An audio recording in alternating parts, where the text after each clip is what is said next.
Good Thursday night, world. Yeah. And we are live. Welcome to another episode of Bandog Talk with the Dog God. Brought to you by Formula One K9s. That's me. And salute to the chat. Ta! Oh shit, pole position, man. Duro Ricio, he is back in pole position. Big salute to you, Duro. Young Ready Red, man. Close second. Big salute to your family. You know what I mean? And then we got man, Chris Del Cambray. Man, welcome, family. Third place. Welcome to the podium. But man, big salute to everyone who is here. And like I said, welcome to another episode of Band Dog Talk with the Dog God. But before we get, into my week, get comfortable. I know all my regulars, we always come prepared. So we already comfortable. If you got your herbal sensation not rolled up, go ahead and roll that thing up. You got your cocktails not mixed up, go ahead and mix that cocktail up, man. You got your shots. You know what I mean? Whether it be, tequila, vodka, Hennessy, whatever it is, man, had them shots on deck. And you already know how the coach operates. I keep it simple, man. Kiss method. I got that vodka lemonade. So anyway, salute to all y'all, for another Thursday night for some classroom. Not many people want to come to class, but we do it every Thursday night. Talk this dog talk. And I want to salute every one of you guys who come live or come later on for the replays. So big salute to y'all. Cheers.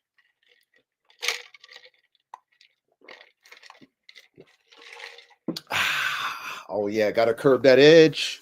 You know how we do? We gotta curb the edge, man, from that work week. Cause y'all know over here that the work and more work 3 times never stops. Chirac Band Dogs, Yukon Mastiff, man. Welcome, brother. You know what I mean? Big salute to you. Man, see how the week went this week with the doggies.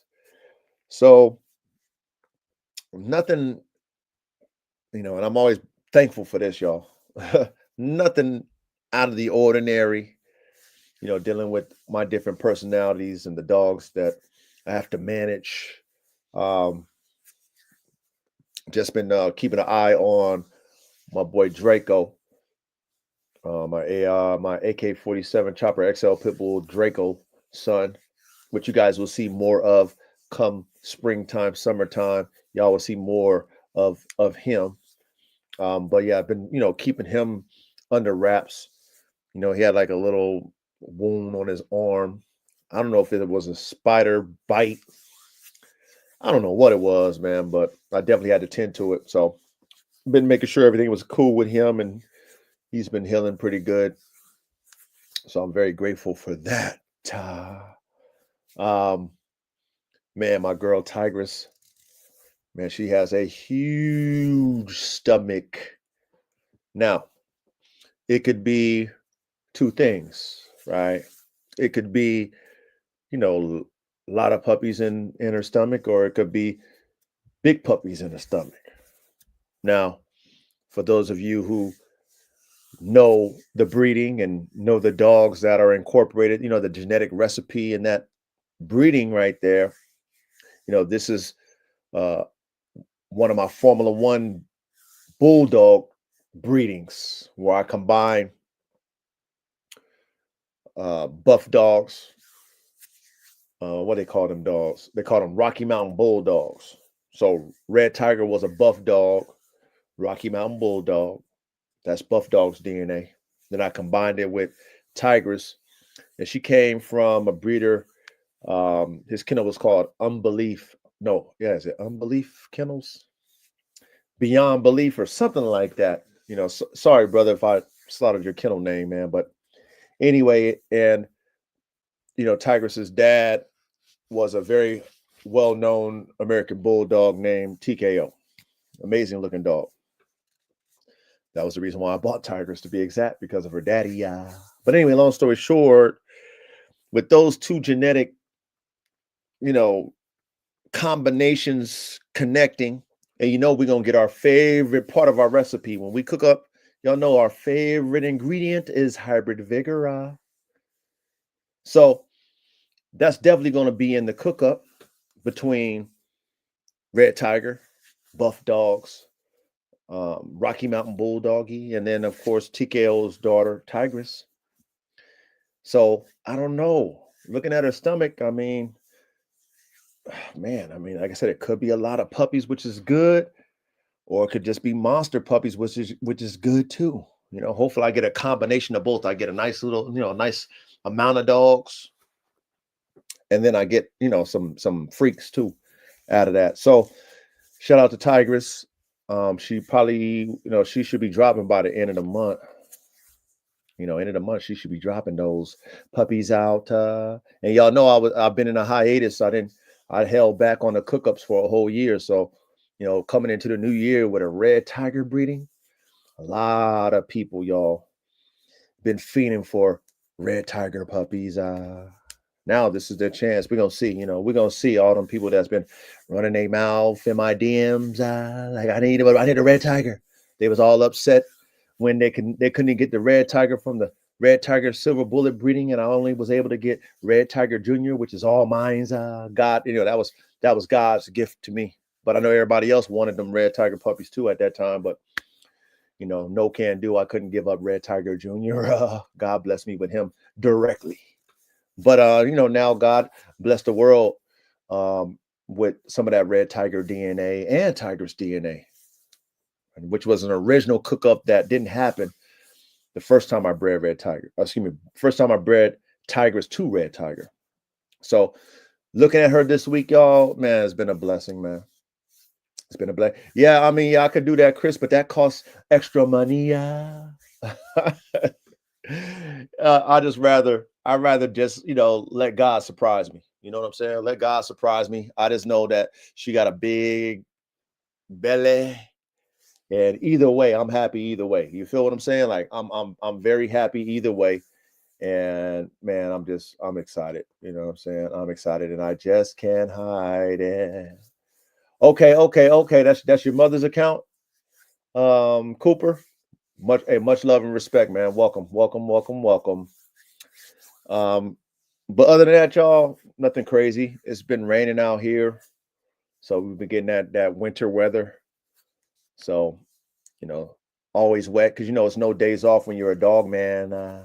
0 days off. So whether it's snowing outside, hailing outside, raining outside, cold, hot, I'm out there every day taking care of the dog. So, but like I said, no accidents, no crazy stuff.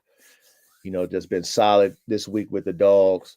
Excited to see what God and Tigress and Red Tiger blessed me and the world with when it comes to these Formula One Bulldogs, man.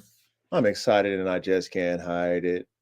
You feel me? But yeah, no, I mean, nothing crazy, y'all, this week.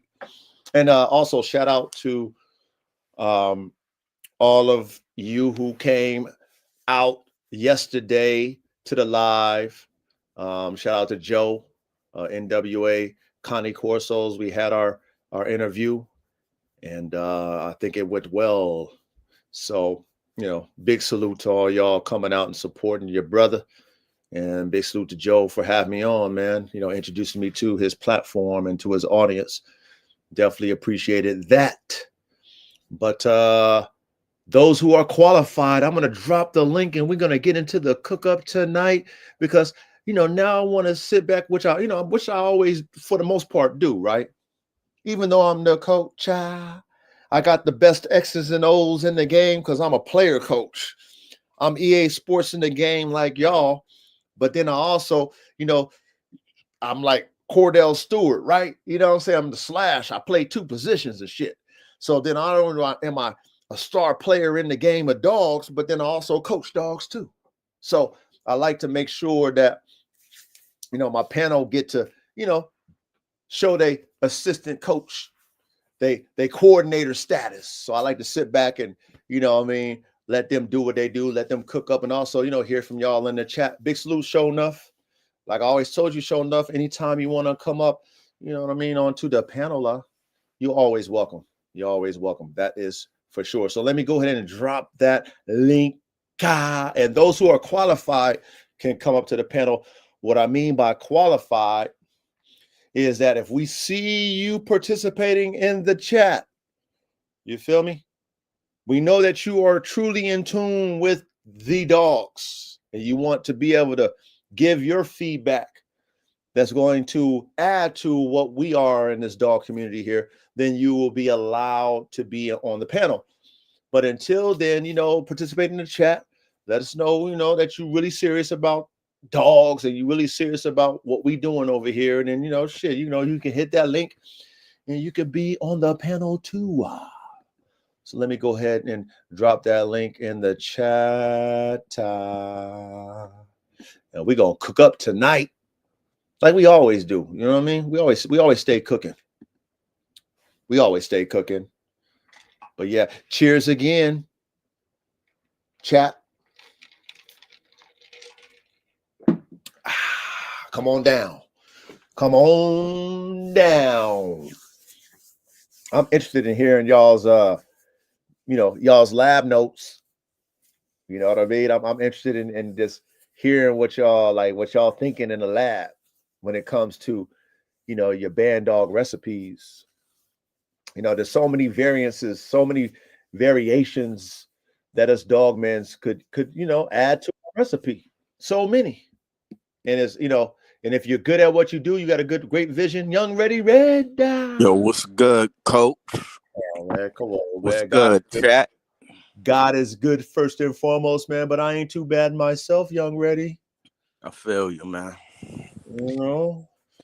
Gotta give glory and honor to the Most High God first, but I ain't doing too bad. How you doing, brother? Not too bad. Just trying to get into these cook-ups, man. Oh, I already know how y'all gonna cook it up. What up, guys? What's good, Duro? What's good with you, Duro, man? Hey, Duro, do you get a chance to check out the interview, Duro? Yeah, I was in there. He was in there. Yeah. No, I wasn't. I wasn't able to see. I just was looking at my phone. I didn't have the screen on where I could see who was there. You know what I'm saying? But salute if you was there. Right. Big salute to y'all. I'm gonna tell you, ready, rock solid, Big Jaw, Corey, myself. Who else ready? Who else was in there? Nell Mac. Yeah, Nell Mac. That's all I seen. That's all. Was my man Wade in there? Nah. I'm not sure. Nah. Okay. But yeah, yes. Coach, a lot of us came out. I mean, to salute our coach, man. So, I wanted to salute the panel and all the guys that, anyway, that was up in there. But, you know what I'm saying? We they shared it into the community page on our community page on Instagram. And we always there showing love. Thank y'all, man. Thank y'all, man. I appreciate that support, man. I really do. You know what I mean? Really do. Facts. Word. Facts. Hey, ready? Yo. What you mean those dog breeds though? Oh man. I got hold on. Before you cook, no. Before you cook. So the topic of tonight. So I haven't already read the topic, but I'm gonna read it for y'all again so that we can, we can get everybody on the subject matter here, right? So if you were making a Bandog, okay, today, what breeds would you use in your Bandog genetic recipe, and then why? Okay. So I'm gonna sit back, let y'all cook, and we can elaborate and add what we want to add on and and build off of that. But I want to hear from y'all what y'all gonna do, what y'all would do for y'all Bandog's recipes, man. So go ahead now I can sit back. Go ahead, young ready. All right, so I already basically had my starter breed, Yeah, my starter Bandog cook up from earlier in 2007.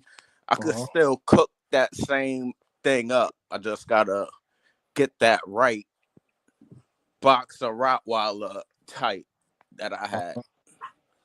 Oh yeah. Tell me about that again. Yeah,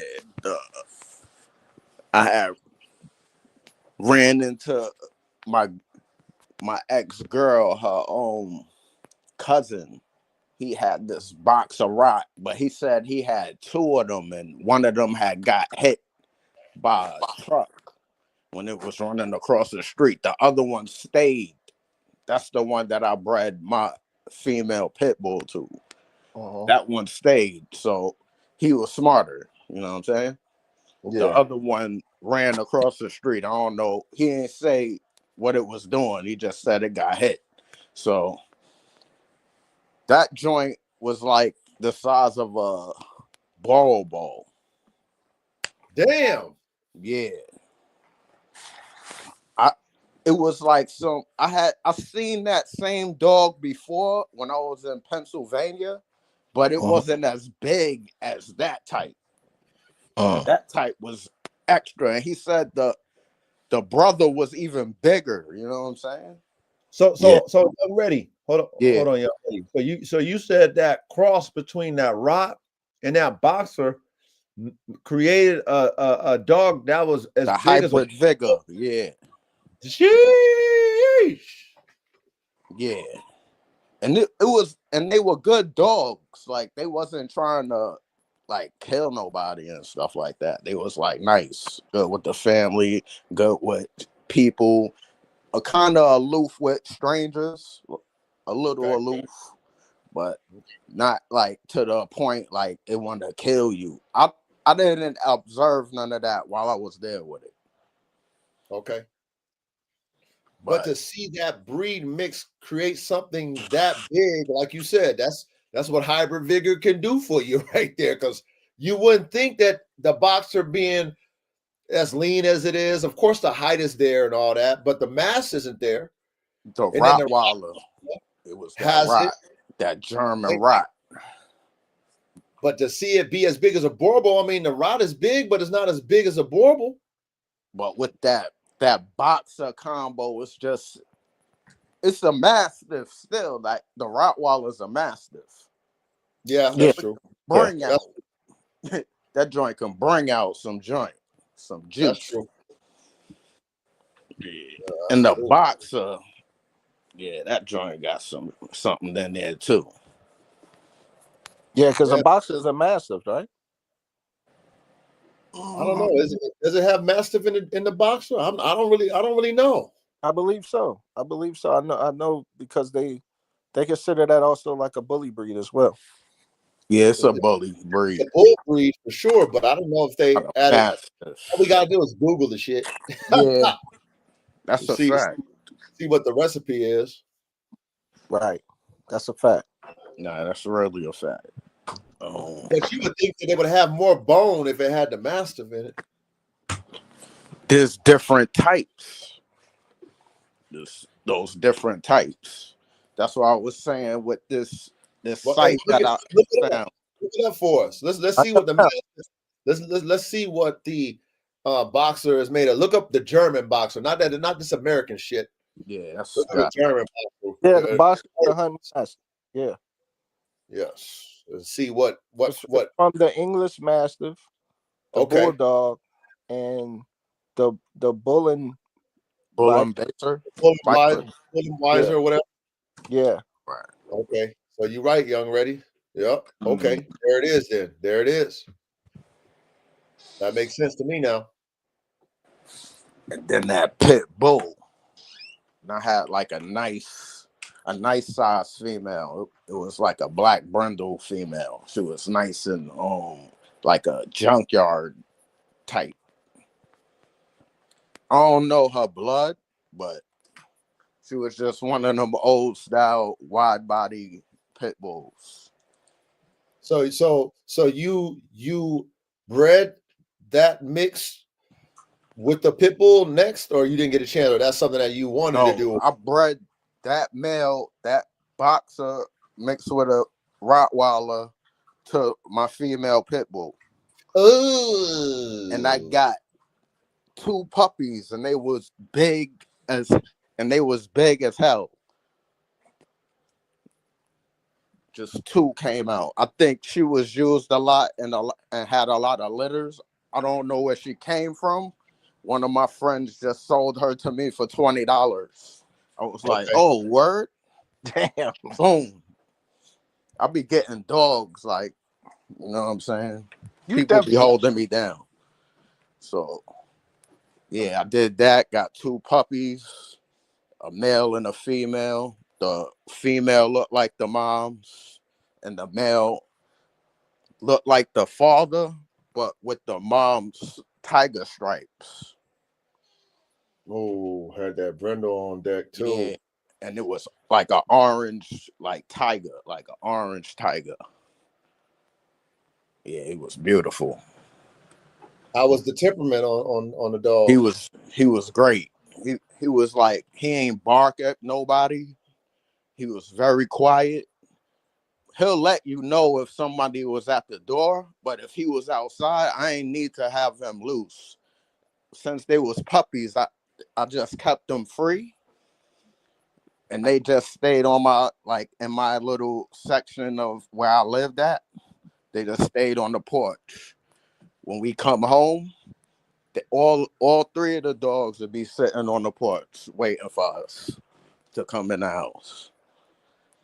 One time, when my dog, when he was 8 months, he had got out the house.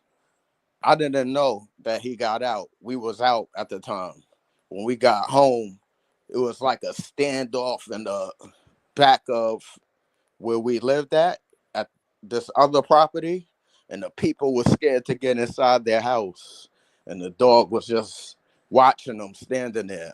But he wasn't trying to attack them or nothing. He was just wondering who they were and stuff.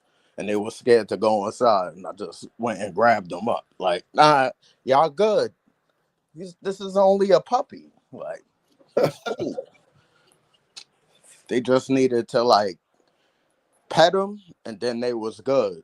He just watched the whole crib, that whole area. Had that instincts already. He already had the instincts in him already to kind of hold it down. He wasn't over there trying to attack him or nothing like that. And they one of my neighbors, they had dogs tied up on their property, but where I lived, there wasn't no fences. So because it was woods in Pennsylvania, it was woods. So the dogs could I guess all the animals they wanted the place to live wild, because they had the deers and all that crap running around. So yeah, my dog didn't even bother the other dogs. Wow, that's good. That's dope. He don't care about none of that. He cared about his moms and his sister. That's what he cared, and us. That's it. Yo, did you hold on? I gotta put this up here, Young Ready. Hold on, man. Man, exquisite gin. Well, I'm sure it's exquisite gin. Maybe it's the gin. If I slaughter your name, man, don't fault me for that. Anyway, he said I've ran into some good-looking English bulldogs and beagles. They could have easily passed for healthy exotics. What? They doing it, man. I mean, cats is. I mean, but you know what? In the bully game, you don't know what they throwing in their dogs, though. I've seen a lot of hounds going into that breed too. Into bullies? Into the bulldog, the American bulldog. Yeah. And the bullies too. I can see that. They was throwing hounds into the pit bulls. Yeah. Yep. For that win. They wanted that win. Yeah. They were. So I can see that too, with the bulldog throwing the hounds into the bulldog. I can see that. See, I don't have a problem. Eagle is crazy though. I don't have a problem if, we talk about the lab, right? If it makes sense in the lab, then I don't have a problem with it. Whatever you cook up, you know what I'm saying? As long as it makes sense in the lab, then right. Yeah, if you over there, I just wanted to just see what it would look like, then I'm gonna have to be like, yo, bro, you got an incomplete in the class because you ain't paying attention. You know what I mean? Right. Like, what we do is it's got to be a reason behind it. I'm not gonna fault no dog man for cooking how they want to cook, but it got to make sense at least. Like I've seen, like my dog kind of cooked up, but not with the pit bull, just the boxer Rottweiler. They call it the Boxweiler. So okay, hold on, Young But Red. it's not the same as what I had. Okay, that's what I'm saying. So why now would you take the pit bull out of the equation? Why now? Because I'm trying to see. I'm not taking it out. I'm just saying, like, for that, I'm looking for that exact specimen. So for your F1, you would just want to create that first, and then if you wanted to add the pit bull to that one later on, you could do that. But you just want to have that F1 being the boxer and the Rottweiler. Yes. That was first. Yes. Okay, First. That makes sense. Make sure you keep a male so that you can keep his semen on deck. You feel me? Because if that's what you want to, you know what I mean? If that's your foundation F1, you can always go back to that when you start adding more stuff and it kind of breaks down, if that's the case, right? If it breaks down or you kind of lose what you saw that you wanted originally, you can always go back to that original sauce side and, Right. and cook up with it, you know what I'm saying? And add, instead of a pit bull, add whatever else you want to add to that. But you got that original DNA on tap. So I see what you're saying. I see what you're saying. This is a good idea, by the way. It's a great idea. You know what the pit bull did to that? Like, it kind of shortened it a little bit for where it kind of made it look like how the presser's body looked. Like a low, like a, what would you call that? It got like that, almost like that arch in its back. Okay, that roach back. Is that what they call the roach back when it got the arch? Like, I'm trying to see, like, what would I say? Like, because the greyhounds got that arch in the back. nah, not that. You see how the presser stands, right? Yeah, got the high rear. Yeah. That little, it kind of got that slightly. It had kind of slightly had that. Because it looked like where he was going to be tall in the front, it kind of shortened a little bit. Okay, I see what you're saying. Yeah, that joint was great. That was a good dog. Function.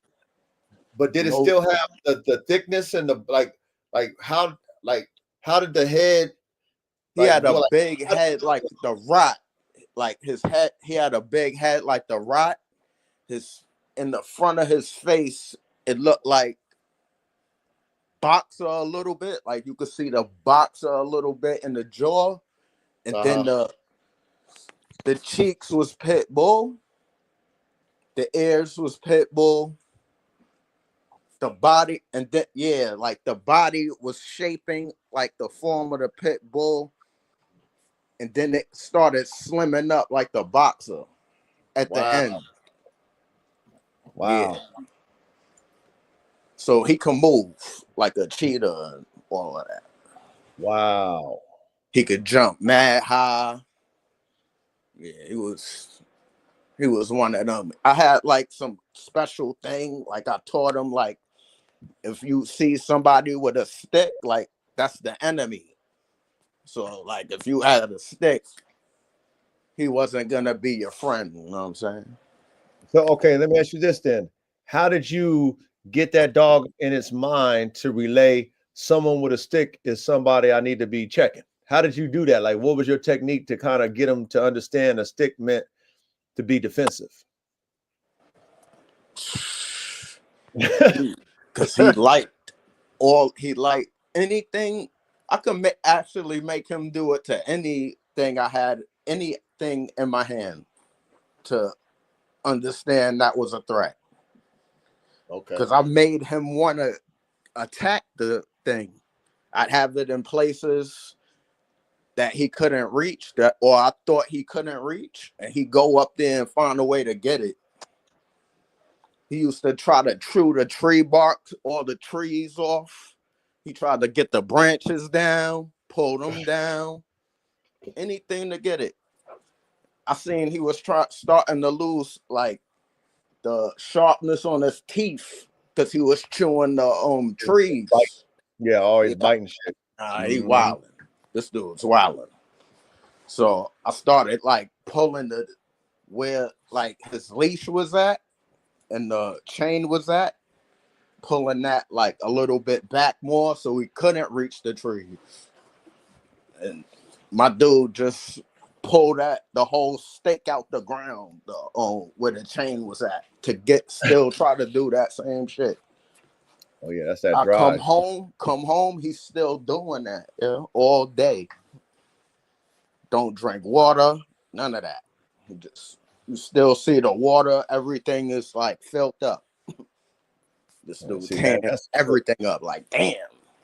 That's good though. You know what I'm saying? Like for a performance dog, you want to be you want to be able to see that. You know what I mean? Like that dog got the ability to keep going, and don't break down. You know what I mean? Like that's good.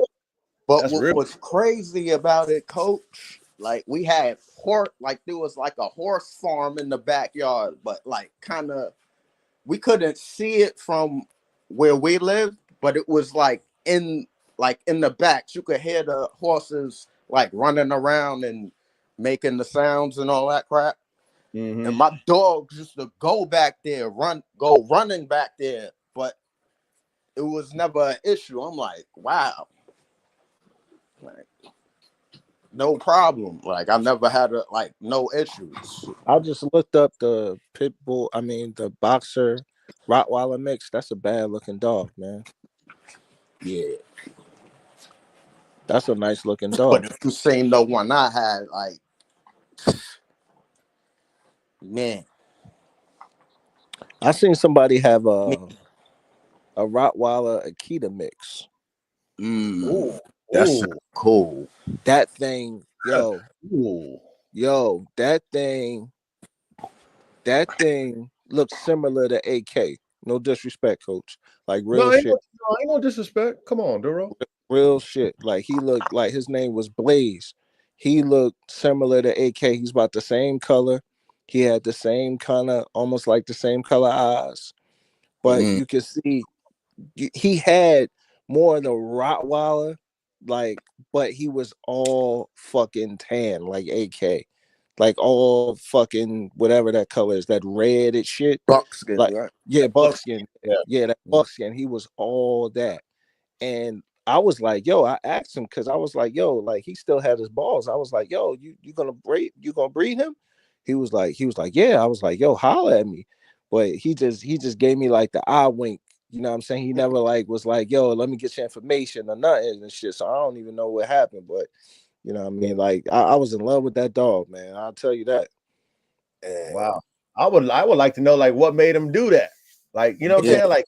Like the thought process in it, because we love that lab talk. So it's like, what was in your mind when you thought to take a Roddy to an Akita, like, and then for you to produce something that like was impressive, obviously. It's like, it's like, what's the mathematics? Cause that's how we talk. It's like what's the mathematics? So I can understand it. So I was like, okay, damn, I didn't even think of it like that. But you're right. Yeah, the Akita with that route should do that. Yeah. Working breed. Yeah, for sure.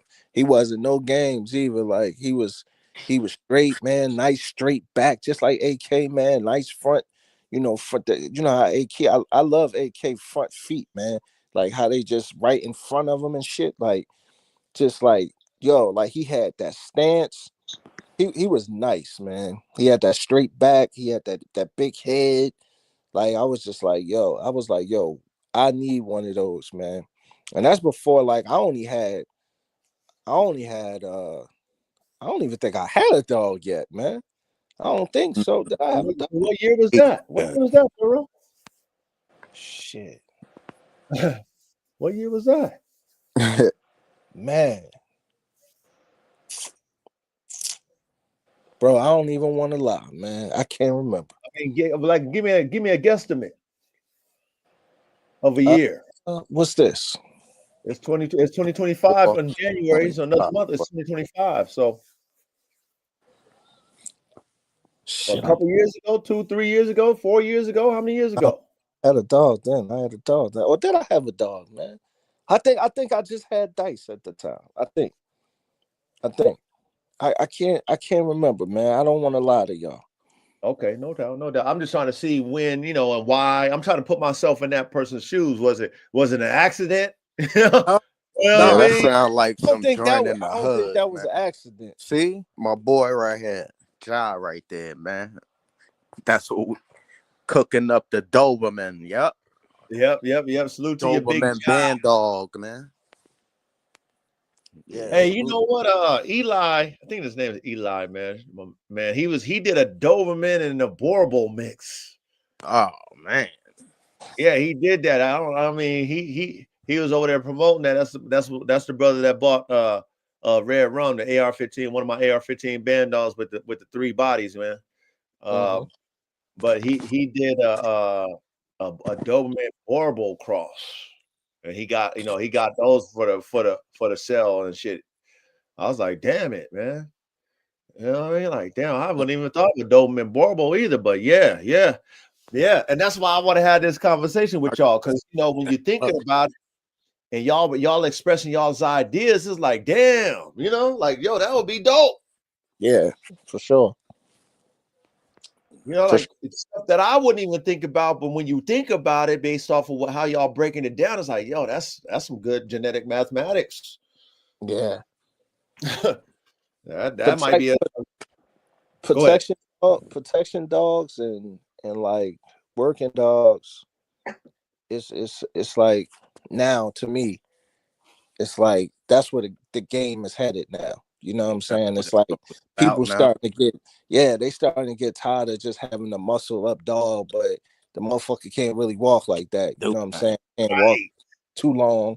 You know what I'm saying? So people starting to get hit to that, but they don't want to go back to that skinny, little pit bull. You know what I'm saying? Right. Not that I'm dissing our pits, but you know what I'm saying? They don't want to go back to that, but they want that big working but pit bull drive type of dog now.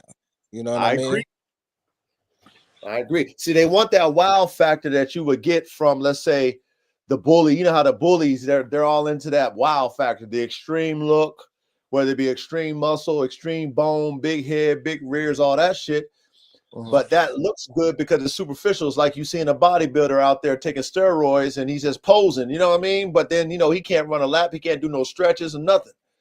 But then when you own a dog like that has that look, and you spend top tier dollars because that extreme look got you spending money, then you have the dog out in the yard. You have it doing just regular dog shit, and the dog falls out and dies or has health issues, things of that nature.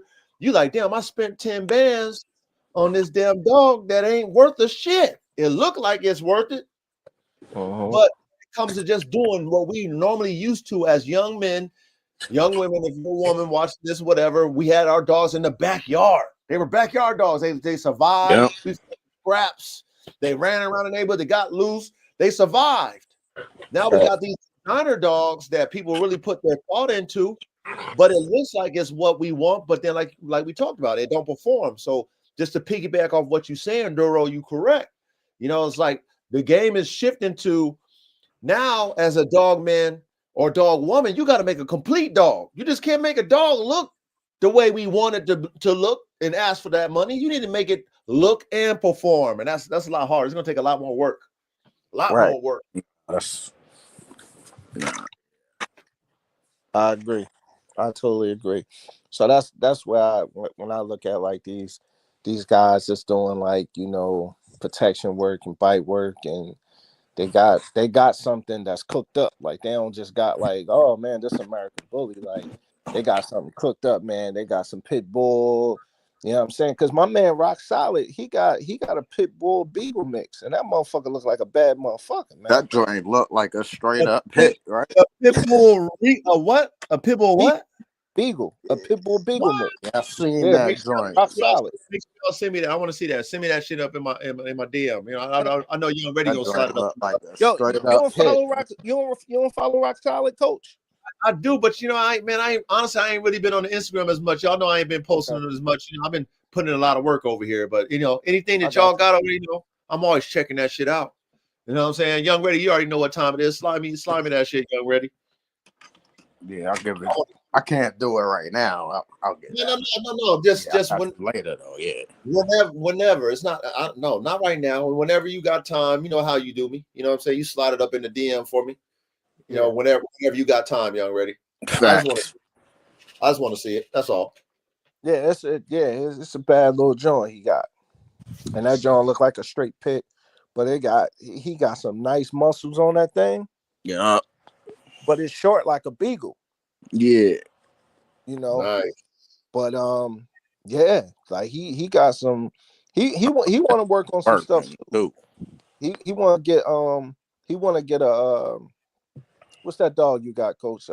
Not Snow White. What's the other one? Coach? The Mile. Yeah, the Mile. Yeah, he want to get a Mile, and he want to run that to one of his pits too. Like so he got some stuff he working on too. Shout out to my brother Rock Solid, man. Yeah, shout out to Rock Solid, man. And also shout out to each and every one of y'all, though. You know, like this right here, how we talking. This is real. To me, this is real dog man, dog women talk. We doing what, like I was saying, like I even said, even on the live last night. It's like we doing what our favorite dogs that we love, that are our favorite breeds. Like we doing what the pioneers were doing back in the day that created breeds. That's how we operate. Right. We in the lab taking different dogs for a reason to create dogs that, let's say, us, you know, we're gonna love, but then the world can love too. You know what I'm saying? We're just not just sticking into the pocket where, okay, this dog is something that I like and I bought it and I like it, but you know, we're breaking down the dog. It's like you taking a car and you're a mechanic, or let's say you one of these nerds that are just billionaires, rich millionaires. You know, the nerds when they was in school, they was, instead of playing sports, they was over there taking a computer and they was breaking it apart and building it back up. They was taking radios and shit, breaking them down and build. That's what we doing with dogs. You feel me? So we getting real nerdy when it comes to the dogs. You know what I'm saying? So I salute every one of y'all for being that type of brain, because y'all got me thinking like, damn, I never thought about that. So salute, man. Salute to all y'all. I love it. I love it. Salute to you, Coach, because you the one that started this shit, man. Facts. Like you said, I am the mastermind. Yes, you are, nigga. Like, you know what I'm saying? Did it. God is good. God is good. You know what I mean? God is good. You see, like I was telling y'all before, I knew it was going to take some time for, you know, the dog world to catch up, because I'm not going to come and sugarcoat what's really going on when it comes to these dogs, whether it be a breed type you buying or whether you be in the lab like us, right? I'm not going to sugarcoat it, because I was blinded and naive by dogmen who wasn't keeping it 1,000. Right. I was paying for dogs to create dogs that the dogs that I was paying for wasn't worth what I was paying for. So in order for me to learn, I had to go ahead and make the mistake, believing these fake ass dog men, capping, okay, selling you a dream. Then you take what they got that you paid for, and you really gonna break it down like we talking about. I'm breaking that shit down genetically. I'm gonna match it with this. I should get that, but then you find out you're not getting what you breaking down. That shit right there smacks you in the face. You know, pulls your pockets out too. Like we talk about, my pockets ain't even got pocket. I ain't got lint. My shit got a hole in it. I ain't got no pocket to come to these dogs. You know what I'm saying? Right.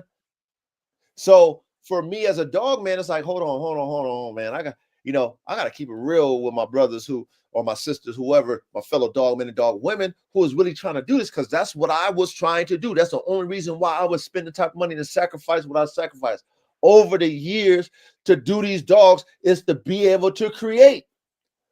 If you're going to ask me 10,000, Coach, I need 10,000 for that dog, there's a reason why I'm not buying no pet for no 10,000. Yeah. Period. I'm not. I'm not spending $10,000 for no fucking pet. So if you tell me as a dog man, I'm telling you what I want, and you say, man, coach, I need $10,000 for this dog, and then I'm asking you all the qualifying questions for me to break that $10,000 off to you, and I'm believing you because we're supposed to have some integrity as dog men and dog women, but that's not really the case. Then I go and I with your recipe, and I'm not getting. I'm like, damn it, man! Like, this is horrible. This shit is trash. So, salute to you guys for paying attention, hearing what I've been saying over these years, also having y'all's vision, also paying attention in class to where, like what you talking about, Young Ready, that shit makes sense. What you talking about, Duro, that shit makes sense. Big John, all y'all in the chat, what y'all talking is making sense. You know what I'm saying? We're not making mutts over here. You know what I'm saying? We doing what the ancestors before us, because there's nothing new under the sun. Like I always tell y'all, ain't nothing new under the sun. I didn't invent this shit. I just followed the script. Right. That's what I did. But I'm not gonna cap, and I'm not gonna cap to y'all and act like, oh, okay, yeah, it's only done this way, and yeah, you can't do it. No, nigga, you could do it too, but you're gonna have to follow the mathematics. Right. What's up? What's up? What's up? What's that word, Corey? Nothing much. What's good, Corey? Chilling. What's good, Ready? What's good, Duro? What's good, Coach? Oh man, God is good. You know how we operate first and foremost. Definitely. Yeah, but we ain't doing too bad, man. Thank you for the support too, Corey, man. Duro and Young Ready said you was in the chat last night supporting your boy. So I appreciate you for that. Oh yeah. I came through last night. I did see that last night. That shit was solid. That shit was solid. That was good information, man. Yeah, that shit was. Yeah, you put some good information out. Honestly, I like that one better than the Fit Bully one, Coach. Yeah. I mean, to be honest, I didn't really hear the Fit Bully one too tough. Yeah, my connection was, I don't know, my shit was off for some reason, so I didn't really get to. It was like 10 wires or something. Yeah, I don't know, but then 30 minutes is not enough time for if you're gonna have an interview with me, it can't be 30 minutes. Facts. Yeah. I mean I mean, if it is, you gotta at least tell me that, like, hey, coach, you got 30 minutes. I'll give you a quick summary in 30 minutes. I can do that. But but either way, yeah, shout out to Joe. That was a good interview. You know what I'm saying? Very good interview.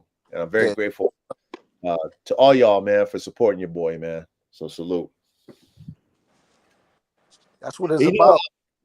Hey, family, I'm gonna tell y'all, it took me a while to even do this, the podcast, because I know the responsibility that I have when I put myself out there for y'all. You know what I'm saying? As someone who,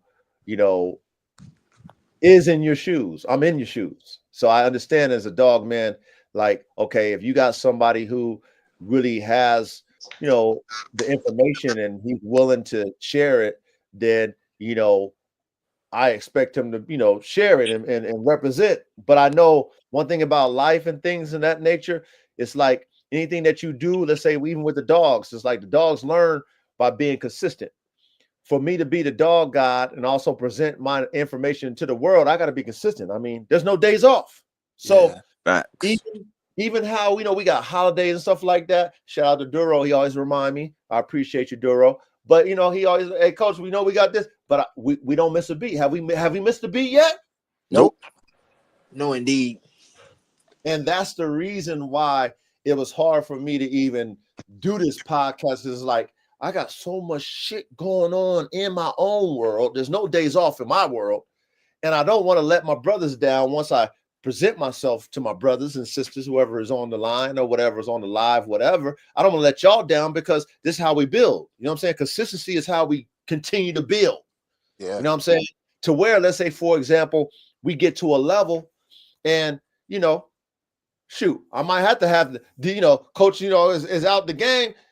Shoot, Duro might have to run the live one day. No, the facts. Or Young Ready, you might have to run the live one day because the coach is out. Yeah, the coach is on vacation. Whatever. Yeah. So I just want to make sure that if I'm gonna be out here like this and I'm going to put a wave and set a tone. I want us all to carry it. This ain't about me. It's about the dogs. We always talk about this shit all the time. It's like, we do this for the dogs. Right. You know, the dogs can't speak for themselves.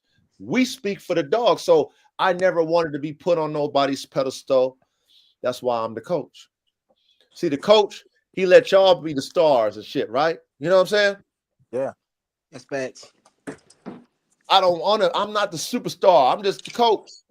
Even though I'm scoring touchdowns and doing all kind of superstar shit just like y'all, but I'd rather be the coach because I want y'all, whoever else comes on, the information that we all add to the supercomputer, I want that shit to carry on. I want it to carry on even when we not in the game. That shit carrying on with the youngsters, new ones. They carrying that shit. So now we set a bar. Let's say we set a bar. Let's say I set a bar with my dogs and my program. I set it high. Now Duro, you don't follow the script. Did all the drills, everything. Now you set the bar higher. I ain't gonna be mad. I'm in the Hall of Fame. I'm in the Dogman Hall of Fame already. Nigga, why I'm gonna be mad? Because Duro is now his turn to be in the Hall of Fame. Nigga, I already made it. Right. I'm expecting you to do better. I'm expecting you to break records. Same thing with everybody else that we have that is in tune with what we doing with these dogs, making their dogs. I'm expecting them to make better dogs than what we, because it's a supercomputer. Why wouldn't they not make better dogs when they got all this information? Why not? Yeah. Just going backwards if you can't do it. Right. If I'm holding you back from it, or I'm capping like my way is the only way. Nah, we in the lab cooking. That's why we got the lab. We cooking in the lab. We breaking it down like, oh shit, I didn't know that. That's what we supposed to be doing.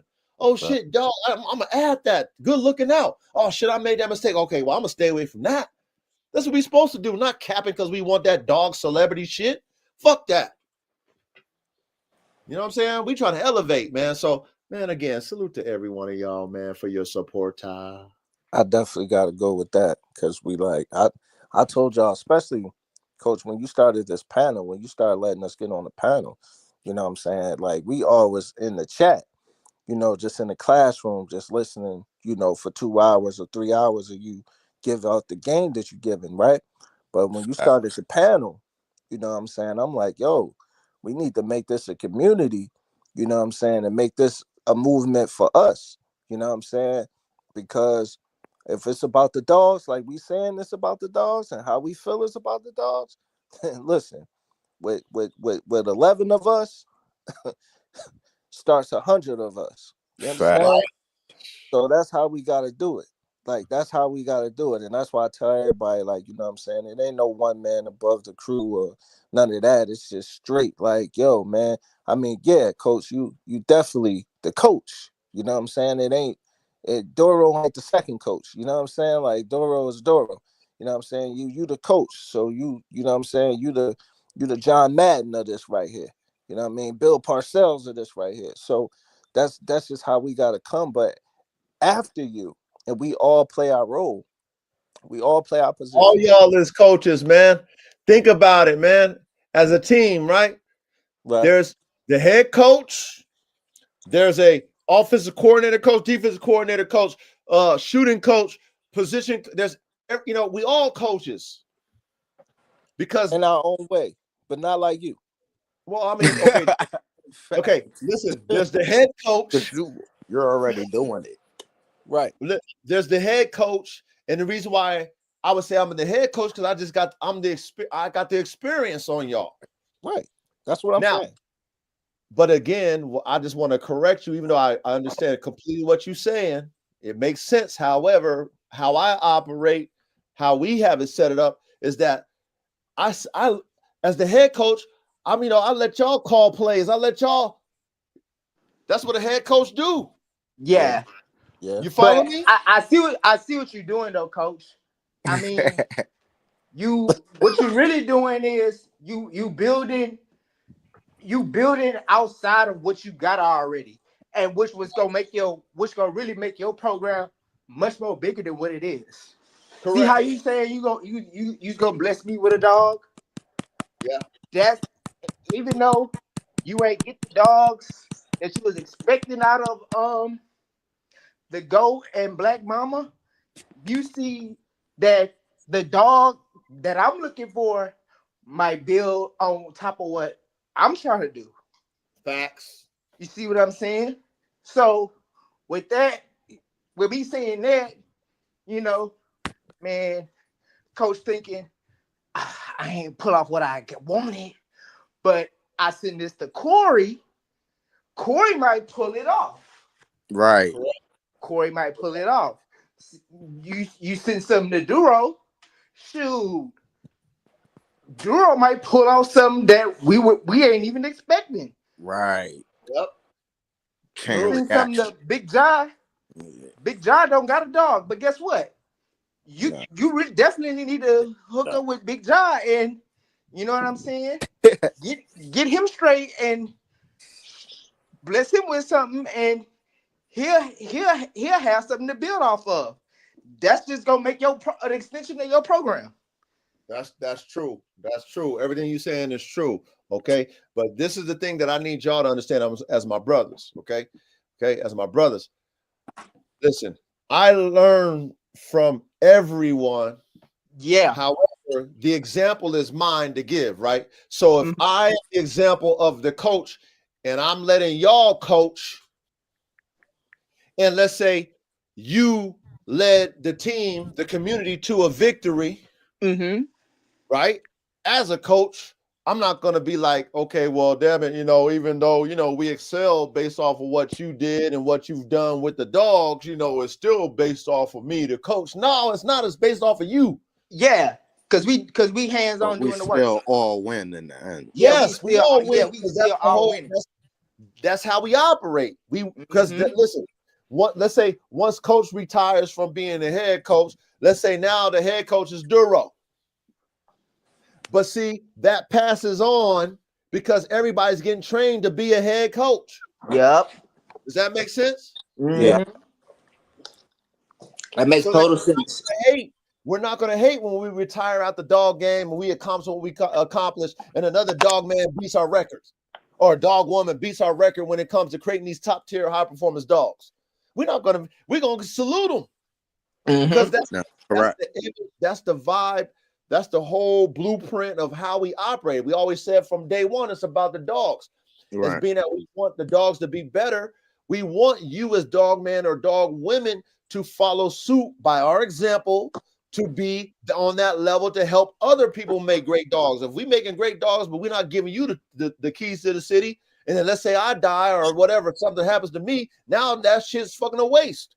We just wasted all that fucking time, all that information, because I held on to it. Because I didn't want nobody else to get the accolades. I wanted to be a legend, and nobody can beat me. No, that's not. Yeah, nobody. Yeah, and that ain't right. That ain't cool. No, but that's the dog game. Yeah, that is the dog game, and it shouldn't be like that. Motherfuckers is holding on to bloodlines that's 30, 40, 50, 60 years old. Stop it. Stop. Yeah, stop that shit. Yeah. Stop that shit. That's that gatekeeper mentality. Yeah, they're gatekeeping. Stop that. Man, we got to progress. You feel me? Progress, keep it going, keep elevating, keep, you know what I'm saying? Keep making, keep producing. Like, you know what I mean? What's the next mix? You know what I'm saying? Like that's how we operate, man. Bigger, stronger, faster, all the shit that's these performance dogs are supposed to be. Wow factor. We supposed to be blowing people's mind. Every time we make a dog, it should be blowing them, blowing their mind and shit. Right. Yeah, man. Now, of course, it's like an old school car, right? It's like an old school car. We still like them old schools. Come on now. Yeah, we still like them old schools. But we got to tune them new. Right. Yeah. But when we see that brand new fucking Rolls Royce come out there, you feel me? Motherfuckers is oohing and on over that old school because they supposed to be. Exactly. Yep. You're supposed to be oohing and on. Because it's the new thing. It's the improved. It's the new and improved. Functional focus. How you doing, brother? How y'all doing? Knock him down. What's good? What's good, guys? How y'all doing? Knock him down. And I just got off work, man. You know what time it is. I was like, man, I didn't even know. I forgot it was Thursday today. Man, them pups looking good, brother. Be all, I've been caught up with the puppies and, work and all that. Puppies is good, though. How them dogs, man? They're doing good. They're growing beautifully, y'all. I got a fire litter. I ain't gonna lie. This is Now, how fire many you litter. sold already? We only got one deposit locked in so far. That's what's up. At least you got a deposit. Yeah, Word. we got deposit locked in though. They only they're about to be 4 weeks in like 3 or 4 days, so Damn. they still a little young, One more month, you gonna have some problems. Yeah. Man, One more month, you gonna have you some problems. I already know. Knock them down. You know what I'm gonna tell you? I'm gonna give you some. I'm gonna give you a little tip, early bird. Okay, and we gotta keep our pride out of this. Right. Okay, as dog man. Okay, when you put them dogs on Craigslist, put a prices right on them, man. Right. I'm serious. Don't even don't. Now you can experiment, and I want you to experiment with the advertising on your social medias, so you can understand how it operates, right? However, you don't want to be stuck with no dog. Yeah. Exactly. That's Just facts. gotta keep it real. So, That's facts. being that we understand that some dogs at about 8 weeks old, you and your girl take them nice little pictures, put them on Craigslist for the shorty low. Whatever you sell for what you want, God is good. But man, whoever want them for that Exactly. price, move them out of there, nigga. Period. That's facts. That's Mm-hmm. facts. That's big Like, facts.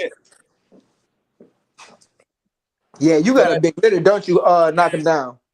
Yeah, she popped out 11 of them things. I wasn't expecting 11. They all smoking hot. They thriving like that. 11 of them things, man. They all beautiful too. They all look like the male, man. They look. I got a producer, man. That's what's Sure. up. They That's what's all up. survived. That's Yeah. That's what's up. That's a good mom, man. We got a producer for sure. Yeah, we got 2 producers because she throwing some of herself and he throwing some of her. I think she corrected what I wanted, but they're not even 4 It's weeks. So I still don't even know if I little. can you really gonna see. you gonna see You it gonna start seeing them. Yeah, I one don't know more if I week. can see confirmation yet, but I can start seeing structure about now. And structure on point. Yes, sir. But nah, so have you already answered the topic of the day? The topic? Yeah, get in No, there. hey. Get in there. Cause man, hey, I know I'm cooking up. Get in there. What is the topic? The topic is what breeds and why for your Bandog program. That's the There it topic. is. I missed There it that. is. Cook. What breeds and why? Have you already answered or not? Cause I'm Yeah. trying to answer. I just want to hop up in this drink real quick and make a presence. Make myself. Yeah. No, yeah. Cook, nigga. Cook. So the breeds that I plan on using for my Bandog program, and I've been putting a lot of thought into this. Um, so I might be tweaking it throughout the years, or whatever, obviously. But the breeds I plan on using, I wanna have a base of the working bully. It's gonna be like a base of a working bully, right? With a hard game American Pit Bull influence, and then there's gonna be a Borbal refinement on the breed. So that's kind of like how the genetic makeup is gonna be, right? A Borbal refinement meaning I'm gonna use the Borbal to give me, certain, just like any other breed, I'm gonna use the Borbal to give me just certain little things, like what I'm saying. I just need the size from the Borbal. I need a little bit of the protective instinct, but I'm a lion breed on my boy, and then I got that import, man. She's still not here. Damn. She's still not here. She's talking about she just arrived in Mexico. So they talking about next week she should be here. So hopefully, all go good. Then she should be here next week. Watch out, boy. So those are the breeds I want to use, but I'm thinking about I think I want to cross with my Borbal. I'm gonna throw a Greyhound in there somewhere, y'all. I'm gonna have a Greyhound in my Bandog cook-up to add Fire. more agility. I'm gonna have some of the most agile band dogs. I don't even care about anybody else's shit, but I know my shit gonna be real agile, real functional, real stable. And then so the American Bully is used as a base just so I can have a stable dog no matter what. Like that dog gonna be able to be stable, and you're gonna be able to have it as a family companion, as well as a guardian, as well as a working dog, whatever task you put to it. I want to add the Borbal in there for like because Borbles could be livestock guardians, right? Yep. So Yeah. they're still working lines out here for. I've been really doing my research on them because y'all know I want a Borble, and I don't know if I told y'all. I think I did, but my You Borble told me. they let her hang herself, man. So so I Ah, ain't even getting hurt no more right now. So I gotta wait until next litter to damn, to get that's another pick off of that. But so I ain't even getting my girl no more. She was nice too, y'all. The She was Borbo? nice too, but so the it's gonna, ball. The but mom's hung but look, itself. coach already told us though. So I already had it, Huh? I had it wrote down in my note. Anything can happen in this Puppy dog hung game, man. itself. Anything can happen. So you got to stay prepared for the L's, and that was a big L I took there. But hey, we gonna get that Borbo blood still from Africa, from Nigeria, and we still gonna cook up. But those are the breeds, and you said why? So the bully is for stableness, and then the game pit bull is for tenacity and gameness, obviously, and then tenacity as in like that shit ain't gonna gameness. So you ain't gonna give up no matter what. We're gonna be in there with that. So I need the game pit. I need some working bully, and then I'm gonna top that off with the Borble, and I'm gonna throw some Greyhound in there through my American pit bull terriers. So I'm gonna put a game pit, and I'm also my first lurcher is gonna be AK-47 Chopper's daughter. That's gonna be my first lurcher litter. I'm gonna take her to a working Greyhound, and I'm gonna start. And that's gonna be this is gonna be added to the mix somewhere down the line. I'm gonna take that to some Red Boy shit, and I'm Hey, gonna that's what I was gonna get ready to ask you. You ever got that Red Boy Jocko dog yet? no, that's That's what what I'm you saying. told She me. should be here. She should be here Man, like next week. She just arrived in I hope you Mexico. get that shit. Yeah, man, she just arrived in Mexico. But those are the breeds and why, man. And then obviously I'm gonna be tweaking it. I'm really been looking at the presser, y'all, because the presser is like a good, well-rounded mastiff. If we're gonna be honest, it's a well-rounded mastiff that can be used in a lot of different scenarios, and it has a couple different body types and things like that, just like any other breed. But the presser though, that's a real good dog. So I was thinking about. Cause I can't have a Borbo in there too heavy in my massive line, y'all, because I need some shit that's more along the pit bull mindset, like You want them more all athletic. gas. Like I can't have nothing that's too defensive, like a mastiff, because we know mastiffs are defensive. You know what I'm Yep. saying? So I can't have no defensive dog that's not gonna work on the front foot. You know what I'm saying? It's only working on the back foot, and it's trying to be some Floyd Mayweather bullshit. It's like only on some defensive. Nah, I need some. Yeah, I need facts. some Mike Tyson, Now you but I need some love Roy Jones. You need some Roy with a Jones. off. Yeah, exactly. I need some shit that's technical, but it don't think at that hard. Like a massive would think so hard. You know how massive think.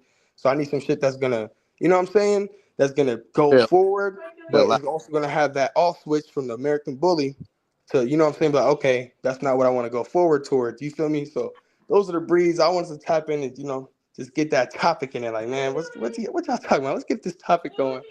Let's get this thing going. I ain't know what y'all Knock him talking about. I down. Where just you hopped in located, here. bro? I just hopped in here.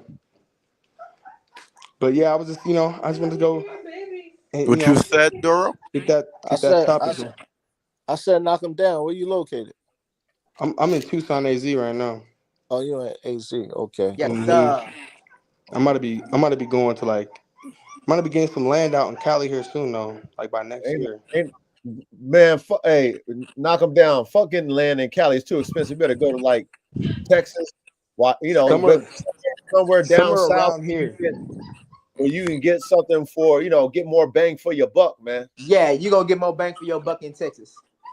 You gonna get Or The way get reason more why I bang something for your say buck in south. Texas You know because what I ain't no mean? Texas in Texas. And yeah, that too. I gotta do my research on it all. Yeah, Right California now, way too expensive. it is too expensive for the gas, especially. That's what I'm looking at the most. And the Gas. Mm. property for the money that you gonna, let's say you spend, like, man, I mean, to keep it real with you, like, I bought my property in the downtime when when the market was down. I spent, five and a quarter for my property. I got 6.5 acres in California. My shit worth like 1.2 now. Hell yeah. You know what I mean? Like, That shit that's went way up. where you get the same shit. You're gonna spend $1 million for that Yeah, shit. you gonna spend $1 million, and that's a heavy ticket. Yeah, like Yeah, That's fuck a all for heavy that. sure. ticket. And how many acres you got, Coach? I got 6.5 acres. You got 6.5 acres for way too much, and that shit's in Cali. And that's in Cali. That's what I say. So yeah. Man, hey, one thing, we all connected. You feel me? Knock them down. You know you got that Negro. So Yeah. anytime you're like, hey coach, this is what I'm doing, man. Holla at me, man. You know what I'm saying? Other than Yeah. dog. I'm be making a move here soon. It's gonna be real soon because I'll be on the road. Y'all know. I don't know if y'all tapped into my Instagram. I always be posting. I'll be on the road, man. I be doing that work. I'll be working nonstop. Like Coach be saying, work 3 times. For real. Yes, And sir. so I'll be on the road and shit. So I'm hoping within by next year, by the middle of next year, and I should be, tapping in on some land wherever I choose to go, wherever is going to best fit the program and the living situation or whatever. Because that first parcel of land I'm on, I only plan on having it for about 3 to 5 years, and then I'm gonna flip it. And I'm gonna get into some stuff that I really want. You know what I'm saying? Really, really like. Cause I'm just gonna give me a little camper. I'm gonna give me a nice little camper. I'm not trying to finance it for longer than like a year, so I'm about to give me a nice little down payment on a good little camper. You know what I mean? Be in a camper for a little minute on a nice little parcel of land because right now I'm about to have like 11 dogs, y'all. Yeah, You you're feel gonna me? need to live. Yeah. So I need me to Right. get some land. Like I can't stay in the house as long. It's like an urgent thing. It's like, all right, now I need to, upgrade. So that's the only reason I'm like, all right, I got to stay in me a camper. And so, I'm about to have 11 dogs. Yeah. And so, of course I got to do my breedings or else there ain't no reason to have the dogs. It's like, I Yeah. got to do my breedings. So I'm always going to have more dogs every year or two. I'm going to have Just more don't dogs. move to California. That's all I'm telling you. Knock them down. California, you're gonna get All right. raped, and yeah, for what you Yeah, trying to I've do. been looking. I ain't been able to find nothing that's really standing out to me in Cali. Nah, Man, you're not. check You not. Texas. Check Texas. I'm telling Yeah, you, that's gonna be the Texas, closest somewhere thing down for you. south. You want to go really cheap? Move to Wyoming, but I mean, ain't nothing out there in Wyoming. Though. Yeah, I need hogs. That's all I really need. So if it has to be Texas, it has to be Yeah, Texas Texas because that's thing. what When I'm you supposed move to be to Texas gonna Texas, be breeding the for. Texas, man. You trying to find hogs? Texas is where it's Cut at, them. man. They got warthogs in Texas. hell Yeah, yeah. I know. They got Cali is African where it's at warthogs in too. Texas, bro. What And the and in, hell? in Cali, they got a lot of that decoy work. Because what I'm about to try to do, y'all, I'm about to try to get a certification in APPDA. That's a dog sport. I'm about to try Mm, to. I'm about to really try to get into that because I want to get into all sides of the shit for real. I want to master, like, I want to get into like the working dogs for real. So I want to get into like the hunting, the That's dog dope. sports, that's what's up, man. just the pure conditioning of the dogs. You know what I'm saying? I just want to. So that's what I'm trying to do. I've been learning to be a decoy and shit too. Like I've been going to sessions and been getting bit up by these big ass dogs, y'all. I've been getting bit up, y'all. Oh, you going through it? I've been Yeah, I've been getting bit up by these big ass presses and bullies, bro. Like the top line from the top line, like the Vader, the Vader dogs and stuff like that. Like I've been getting bit up by them, What that and presser like, man?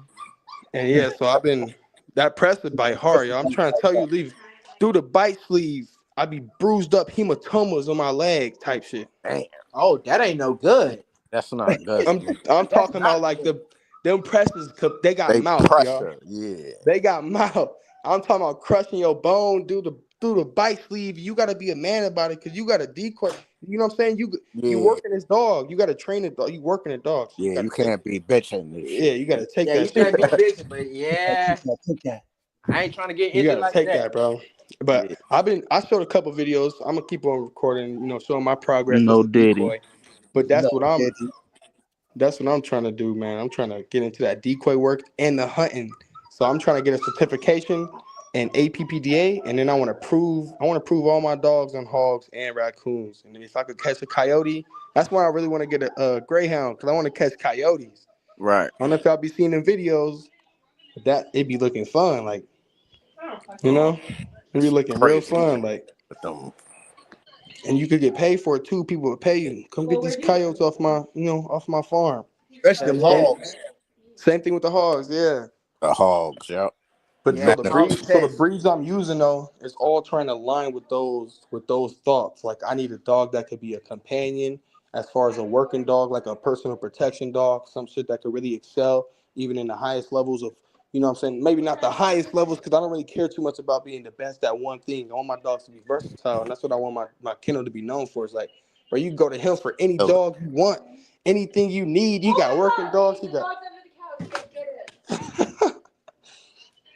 Grab it. All right. But so that's kind of, those are the breeds that I'm using. So the breeds I'm using is aligning with those, with those goals. It's like the Boerboel for the protective instinct, the American Pit Bull Terrier for the all-around gameness and focus, intelligence, athleticism, and then oh my God, this girl. All right, I'm about to hop off of this joint. I appreciate y'all for having me. I just want to tap in here, put at least, pick your brain, put a little bit out there. No, we get it. The mathematical equation, it makes sense. Your lab notes make sense, man. So I want to encourage you to do exactly what you said. But like you said, man, go ahead and figure out you a way to get you some land, man, for sure. Yes, sir. Yes, sir. I'm still listening. No, I'm gonna hop out of here. I'm gonna listen in. I'm gonna hear what y'all got to say and all that. That's what's up. Number love, appreciate y'all. Yep, salute. Salute. Yeah, look who we got. We got Big John, man. Hey, Big John, man. Why you quiet, man? You better come up here. Man, my God. Hey, man, Yeah, he was Big cooking. John. I ain't want to say nothing. The cook up guy right here. Man, you been cooking up, Big John. Well, so you said you put it up on the thing when I was talking about the feeler and the pit bull, but I didn't go as in depth in it, and it was a character limit, like a word limit on the thing. But I said it this week. I was like, I like Ben White's Mastiffs. I don't know if everybody's familiar with Ben White. I heard of him. But he has Fila English Mastiff mixes. And I was big on the English Mastiff, but I don't want to waste time seeing if I'm gonna get that right individual, which I know is part of the process. But if I've been thinking about using the Fila, so I'm like, it's mixed already. I think that'd be a better option. And I've been looking and I've been seeing the Fila actually has one of the best noses in the dog world. Yeah. Because they have that bloodhound influence. Better than a bloodhound? Yeah. Yep. Yep. Is that for real? Yep. Yeah. Wow. No shit. Yeah, they got one of the best noses. I'm gonna actually post it once I get off of here. And they versatile and agile. Yeah, they are, and they nasty. Yeah, they're very nasty. But so I have that English Mastiff and that Fila. I'll probably breed back because I'm not sure how much of each is in there, But with that Fila, it's gonna add that mouth and it's gonna add that nose to where I can do some boar hunting. And then I said that pit bull for that tenacity and that endurance. And with that English Mastiff, that'll add leg, which will be able to let me cover some more ground with that dog. Right. And I think that might really be it. But I was thinking about some Boerboel, but I don't know if I want to get too sizey. I think the feel of English, I think that's just right. That's a good F1. That's a good start. It's kind of like you probably missed it, but that's kind of like what Young Reddy was talking about with his F1. Going with the boxer and then the Doberman. You know what I'm saying? Not a Rottweiler. Oh, I'm sorry, Young Reddy, the Rottweiler. Yes, sir. Oh, so yeah, that's F1. Yeah, that's tight right there. For sure. Yeah. No, that's good. That's really good. So, okay, getting you a Fila. Which one is going to be the male? Which breed is going to be the male, and which breed is going to be the female?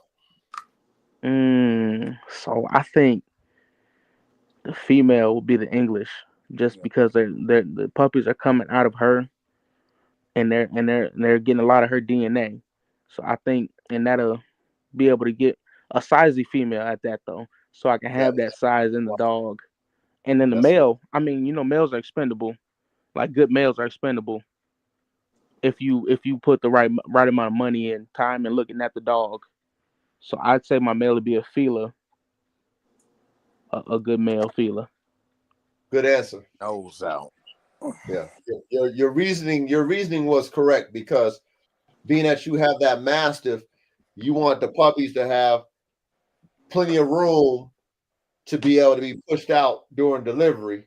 So absolutely, that's why I asked you that. Which one will be your male, which one will be your female. So you having a female being a Mastiff is going to work well with you pushing out them big puppies. You feel me? So yeah, smart man. Nah, no, that Dolby cook up was crazy. Man, yeah, that was crazy.